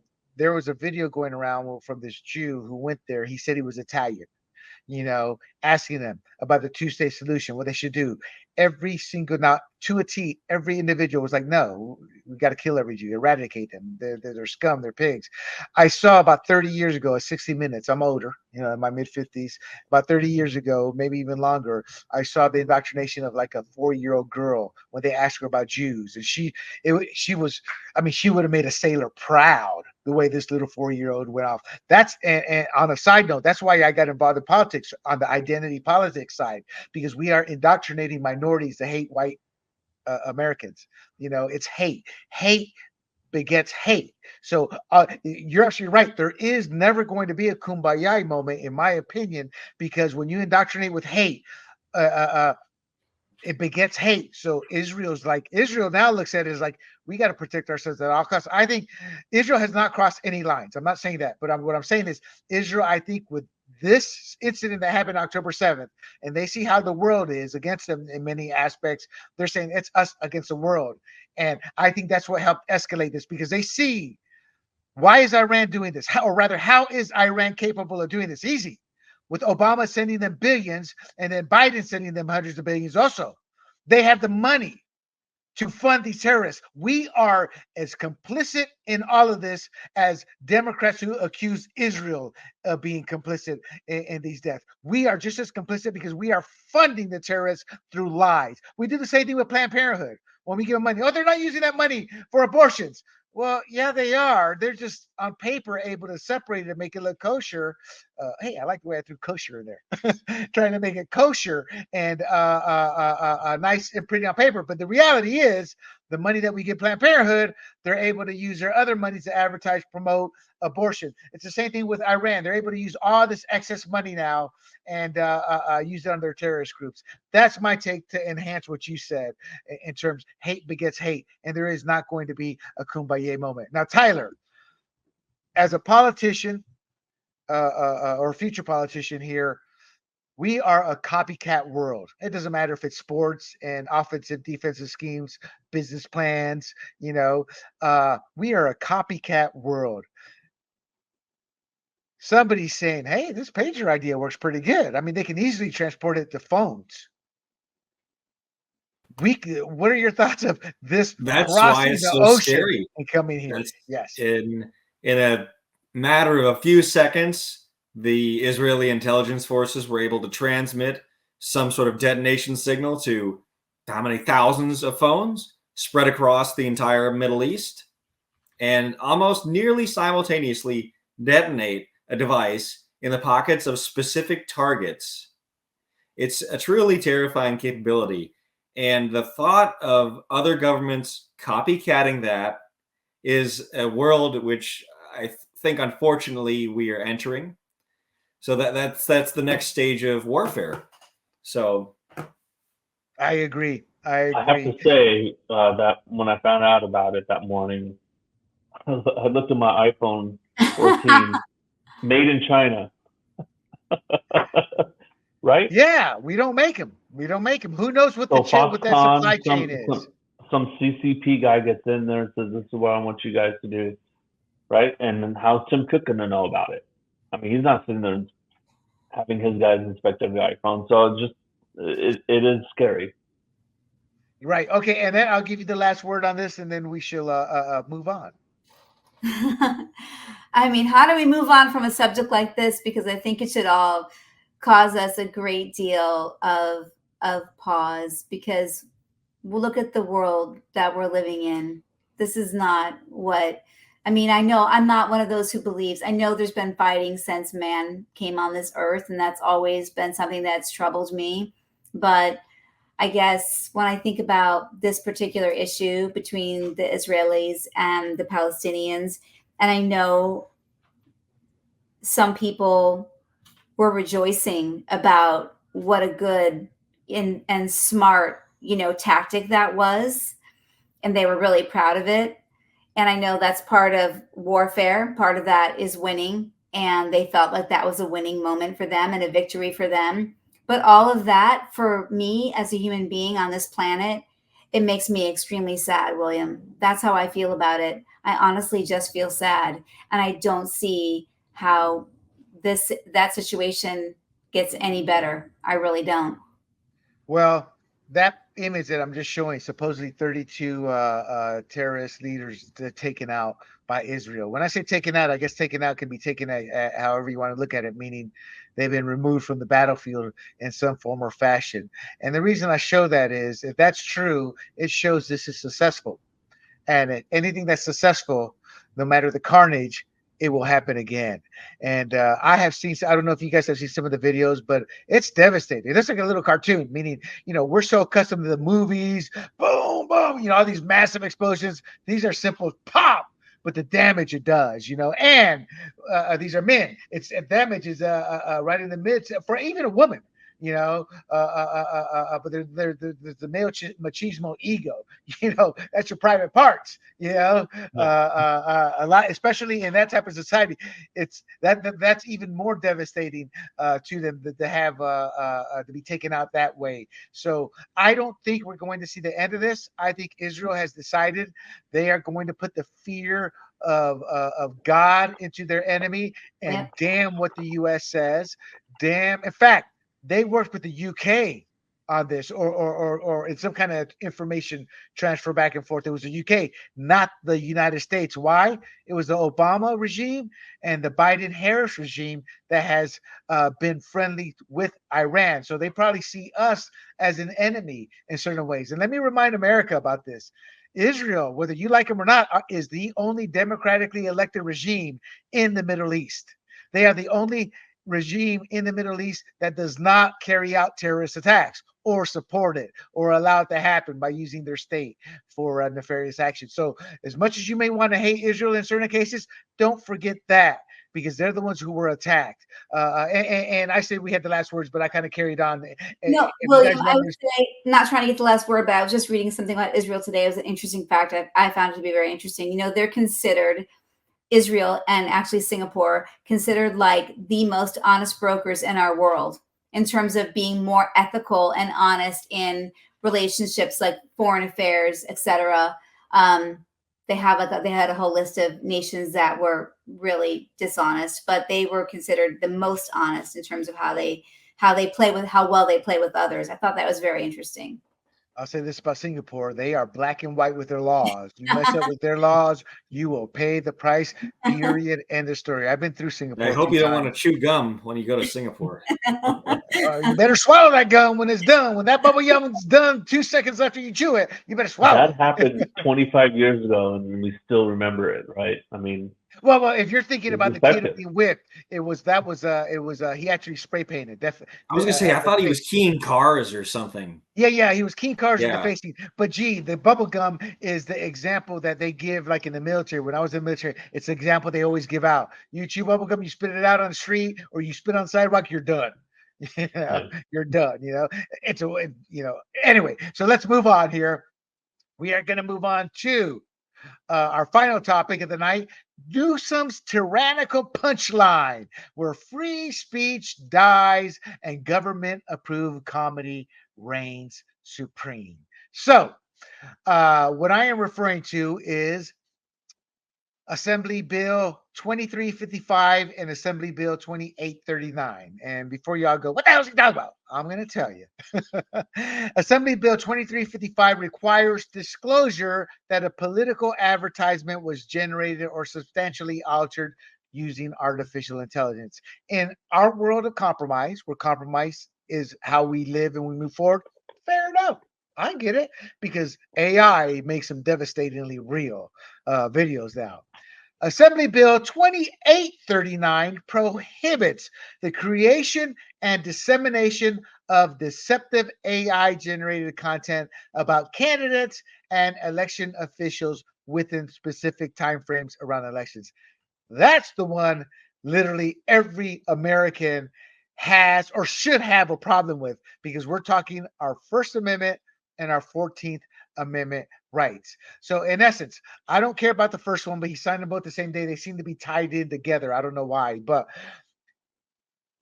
we'll start with you, Ms. Annette. Assembly Bill 2839 prohibits the creation and dissemination of AI-generated content about candidates around election times. When you hear that, the government saying, no, you can't do that, Annette. It's not illegal, but we're making it illegal, but you can't do that. What's your thought? What are they making illegal, William? Exactly. Creating AI-generated content. So let me show you with an example here. Yes, boy. I would like an example so I can comment appropriately. Okay. Fair enough, Miss Annette. All right. Thank you.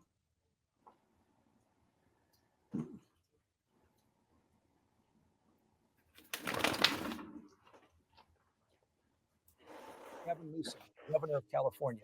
This is a message for the people of America, given in my authentically recorded, non-AI voice. Thanks to my leadership over the last several years.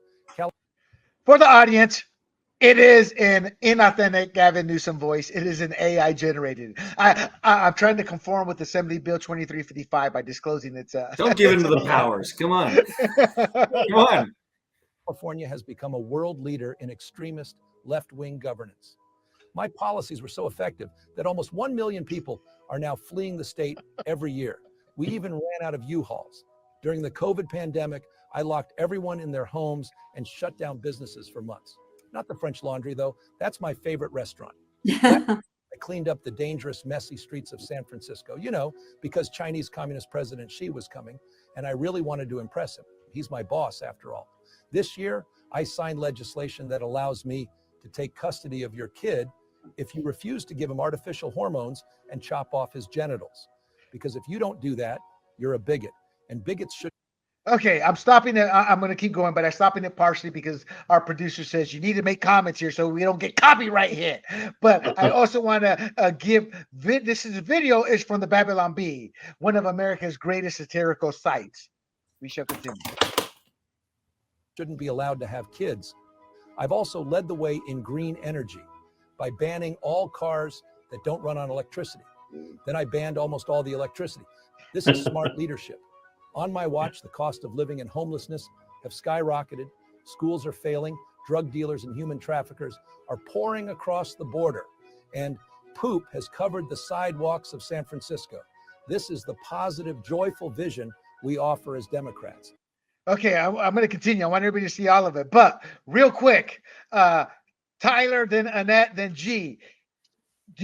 Watching this, you realize it's a satire, right? Is there any way you would think otherwise, Tyler? Simply a yes or no here. Yeah, it's pretty obvious it's satire. And if you thought this was not satire, well, you have bigger issues. G. No, I mean, obviously it's satire, but I would not have known just by listening to his voice alone, right? If this was a more serious video and with a little points of sarcasm here and there, I would have thought it really was him. Gotcha. Okay, and Miss Annette has left us. I guess we did not capture her interest, or I'm sorry, Newsom ran her off. We shall continue. That's why I'm enthusiastically endorsing Kamala Harris for president in 2024. She'll do to the country everything I did in California. Anyway, I'm California Governor Gavin Newsom, and I approve this 100% real message, which is a recording of my voice without the assistance of any AI whatsoever. This isn't a deep fake, and you can rest assured that it isn't, because I just signed an unconstitutional law outlawing deep fakes. No one would dare violate it. Thank you, and science bless America. Hi, I'm Gavin Newsom. Oh my goodness. I got to be honest, guys. That was pretty original. Very well done. It's obvious it's satire. I get G's voice. If you're like working in the yard or just talking to somebody and you hear it, you're not listening, but you're just assuming, oh, Gavin Newsom's droning on about something again. Yep. So supposedly, see, this is what he wants to protect. And I think he wants to protect this because I'm not gonna say there's more creativity with conservatives or anything like that, but I think they don't want the satire to be Kamala. There's one about Kamala, and I didn't cue that one up, but it's great on her and her word salads. In fact, the whole ad, the whole satire parody is her doing another word salad, and you really don't need satire for that. You can just post one of her own real word salads up there. So there, an immediate legal challenge came from this. So, Miss Annette, real quick, could you tell that was satire or not? Yes, I There can you tell. Okay. Without a doubt. We're all in agreement. Satire. It was Okay, so there was amusing.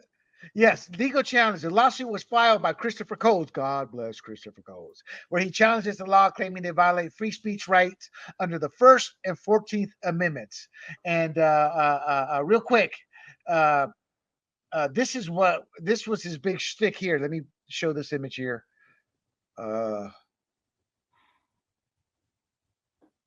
Okay, so this is where he says, I just signed a bill to make this illegal in the state of California. You can no longer knowingly distribute an ad or other election communications that contain materially deceptive content, including deep fakes.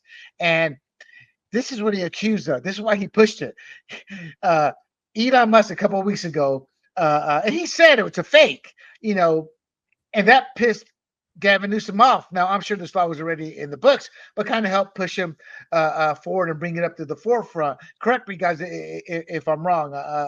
I'm doing a little logical speculation here, but I think part of the problem Newsom saw is Elon Musk and his 180 million followers.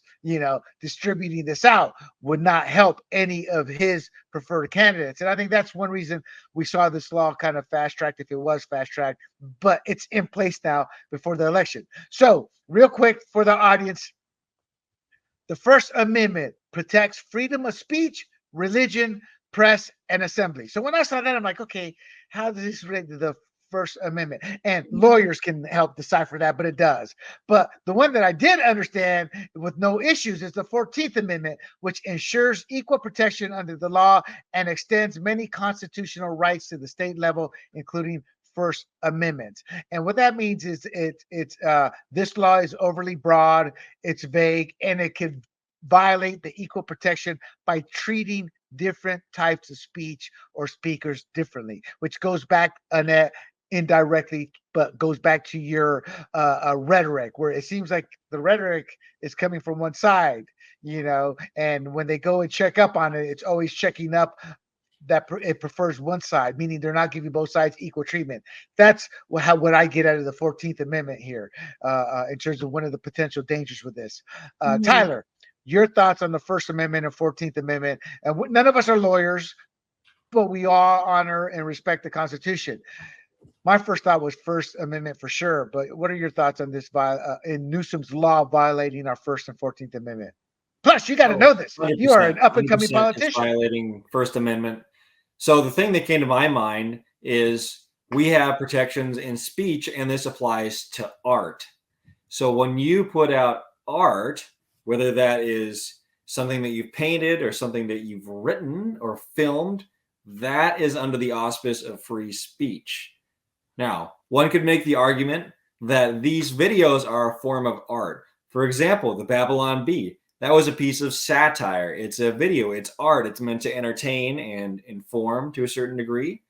So under that framing, I could see this falling into a First Amendment issue, most definitely. Again, I'm not a lawyer, so I'm not offering legal advice. But did you stay at a Holiday Inn? Gee, what's your take? I think that's supposed to be Holiday Inn Express, right? No, that's a good point. I didn't think about it from an artistic point of view. I did watch on X today Gilligan's Island. The beginning of Gilligan's Island, that music intro. Well, they did it for Giglin's Island, and Giglin is obviously Kamala Harris, and she's like giggling throughout the whole intro.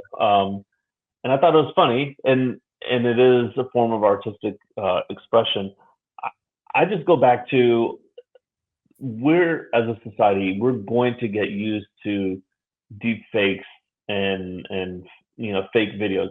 I watched, my friend showed me this one from about 5 months ago. Biden, he was giving a speech, and he literally just said,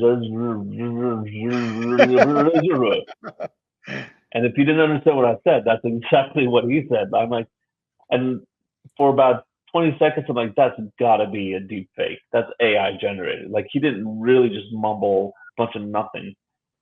It turned out that's what he did. It happened to me too recently. I'll be watching like these crazy clips, and I'm like, no, that wasn't real. That was a joke someone put out. Right. But just like that, sometimes I know it's a weird time we're living in.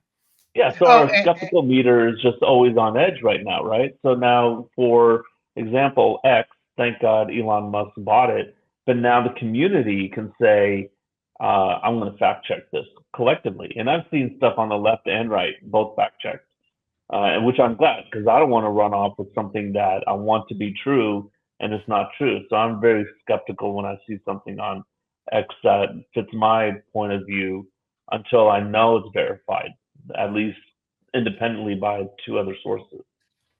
I agree. It's like a little bit of a trick, though, isn't it? Because doesn't it sound really good? Like, I'm looking out for you. I want you to hear the truth. I don't want you to get misinformation. So it's deceptive in that way. Because while it's like, on one hand, it feels like it's a really good thing, and someone's trying to protect people from getting the truth, if there is such a from getting something that's real and something that you can trust, is what I really want to say. Something that you can trust. That's where I think the deception is, because it's also at the very same time extremely an infringement upon our rights and overreaching. That's the issue. The issue is in the deception, because that's why it took me a second, William. I'm sorry, I had to run to the bathroom, but it took me a second. So I'm thinking, wait, this actually seems like a good idea in some ways, right? Oh, they always do seem like good ideas on the surface. Again, going back to G, reminding us of Ronald Reagan, when the government says, I'm here to help, run. Big John actually chimed in, and I forgot about this. He's absolutely correct. I've never heard it officially stated by the courts, but analysts and pundits always talk about politicals, and lawyers always talk about political speech generally enjoys broader and stronger 1A protection than artistic speech. So does journalism. Meaning, I mean, we've seen some cases that should not have been won by the media, because the courts want to protect the First Amendment for not only the media, but also political speech. speech. I want to get, so we're closing this out, and I'm going to get final comments, but I want to get final comments. I found the Kamala parody ad. This is just too good, people. So I will interrupt it for a couple of takes here and there, so Big John doesn't sit there and beat me over the head, because he's right. The way some of these copyright things. So I'll pause it a couple of times here, but let's take our popcorn and enjoy Kamala, the parody. But just remember, we don't really need an AI to see her parody at times.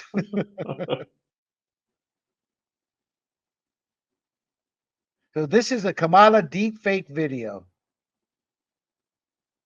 I, Kamala Harris, senior Democrat candidate for president, because Joe Biden finally exposed his senility at the debate. Thanks, Joe. I was selected because I am the ultimate diversity hire. I'm both a woman and a person of color. So if you criticize anything I say, you're both sexist and racist. I may not know the first thing about running the country, but remember, that's a good thing if you're a deep state puppet. Okay, first of all, at this point, I think even the dumbest of persons can tell that that it's a parody, but it does sound like her. Is there anybody who disagrees in the sense it doesn't sound like her? We're all in agreement. It sounds like her. Not enough laughing, but yeah, pretty close. Yeah. Okay. 4 years under the tutelage of the ultimate deep state puppet, a wonderful mentor, Joe Biden. Joe taught me rule number 1, carefully hide your total incompetence. I take insignificant things and I discuss them as if they're significant. And I believe that exploring the significance of the insignificant is in itself significant. Talking about the significance of the passage of time, right? The significance of the passage of time. So when you think about it, there is great significance to the passage of time, and there is such great significance to the passage of time. Another trick is How significant is this parody? When that one bit there was real, that was a real clip. Well, at the very end, yes, it was, but it was added on. But and G's right. Compared to the Gavin Newsom, this one wasn't funny until they got to the word salad is significant, because that embodies who and what she is as a candidate. Trying to sound black. I pretend to celebrate Kwanzaa, and in my speeches, I always do my best Barack Obama impression. So hear me when I say, I know Donald Trump's type. And okay, look, maybe my work addressing the root causes of the border crisis were catastrophic, but my knowledge of international politics is truly shocking. The United States shares a very important relationship, which is an alliance with the Republic of North Korea. It is an alliance that is strong and enduring. And just remember, when voting this November, it is important to see what can be unburdened by what has been. And by what has been, I mean, Joe Biden. Okay, I admit, G's right. That was not anywhere near, on a scale of 1 to 10, that was a 2 compared to the Gavin Newsom. The Gavin Newsom, I was laughing. I mean, because we're affected as Californians. I shouldn't have said that with the Newsom and the new law. But the point is, it sounded like, I think that's what they're trying to avoid. They're trying to avoid, because what these parodies do, and this is where Big John's so smart. I remember studying this, and I can't say it like I studied it, but it's like parodies and satire. It really actually reflects the reality of the situation in a comedic format, in a way that mocks the person. Right. And I think that's what Democrats really loathe. I mean, you could do one on Trump, but the truth of the matter is, I'm a Trump supporter, but Trump's kind of a caricature of himself. The real Trump is at times, and whatever it is, it's the greatest. It's the greatest. I mean, that's just his own shtick. So I think doing a parody of Trump, you don't really need to.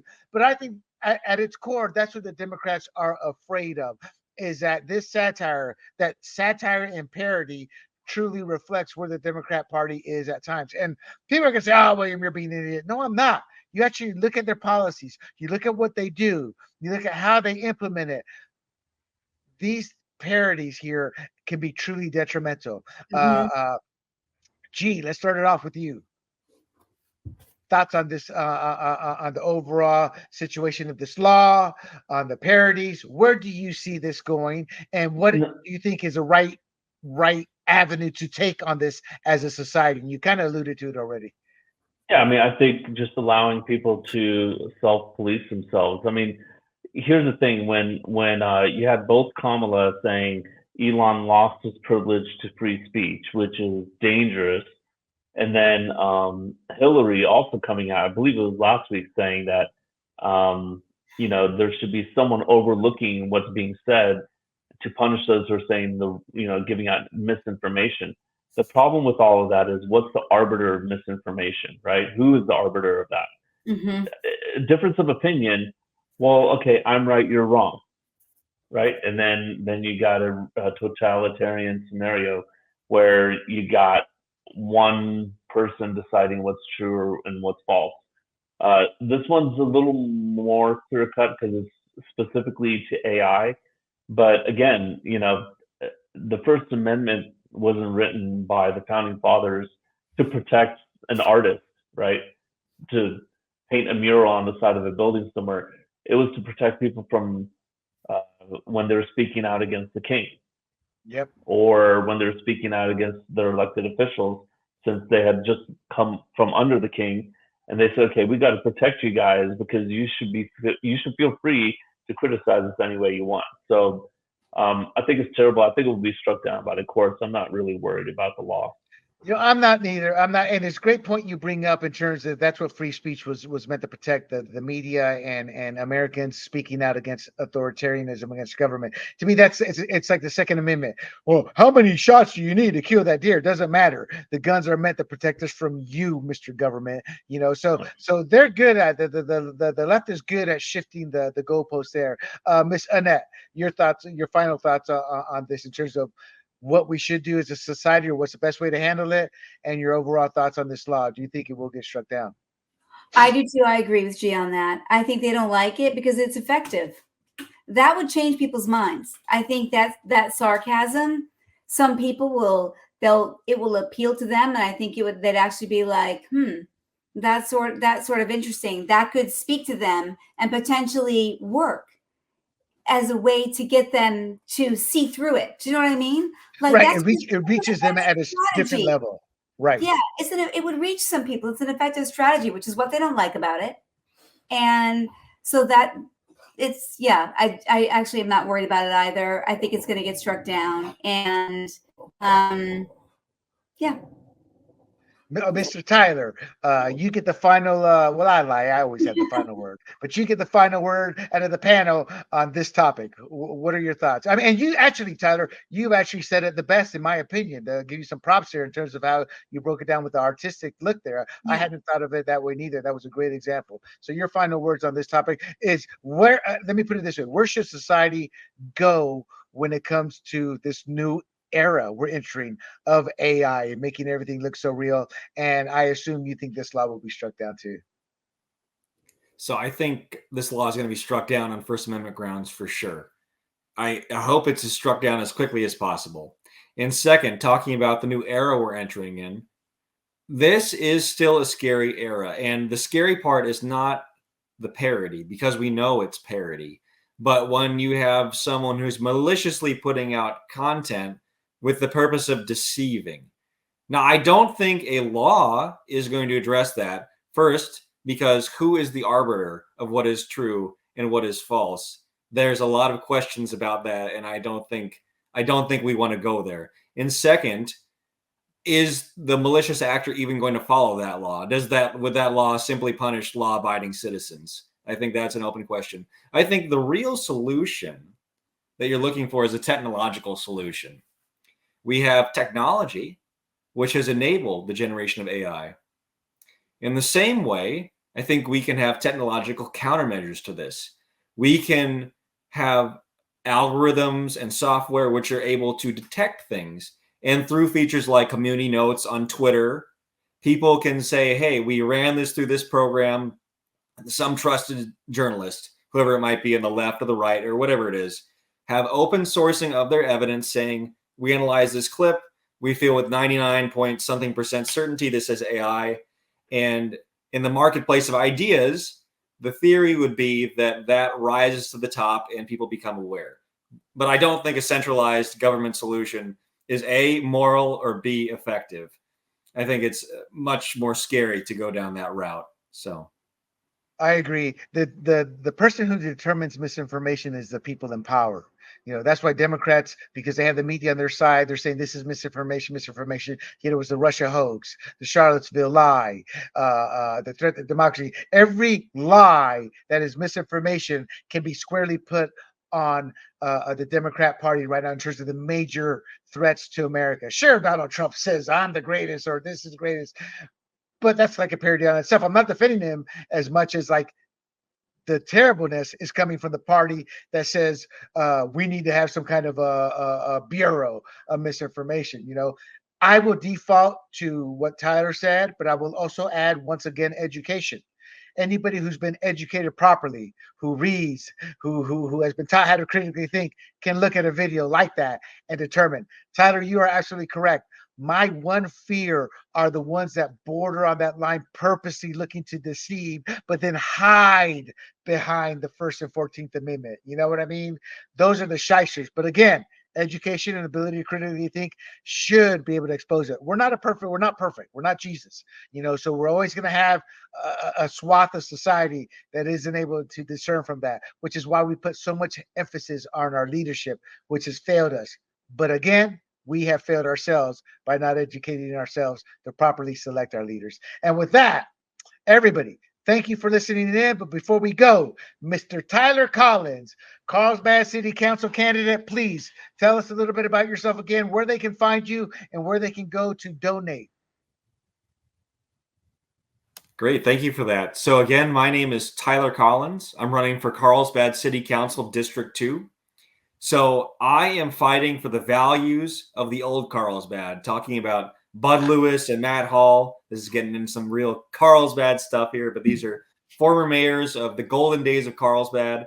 I want to bring back the values of the old Carlsbad. I want to bring a strong sense of accountability and transparency. Watch out for what makes our community special. If we keep building and building and building, in our downtown and in certain areas, we're going to lose our community character and what makes us special here. So that's what I want to advocate for. And if you want to donate, I would appreciate any donation.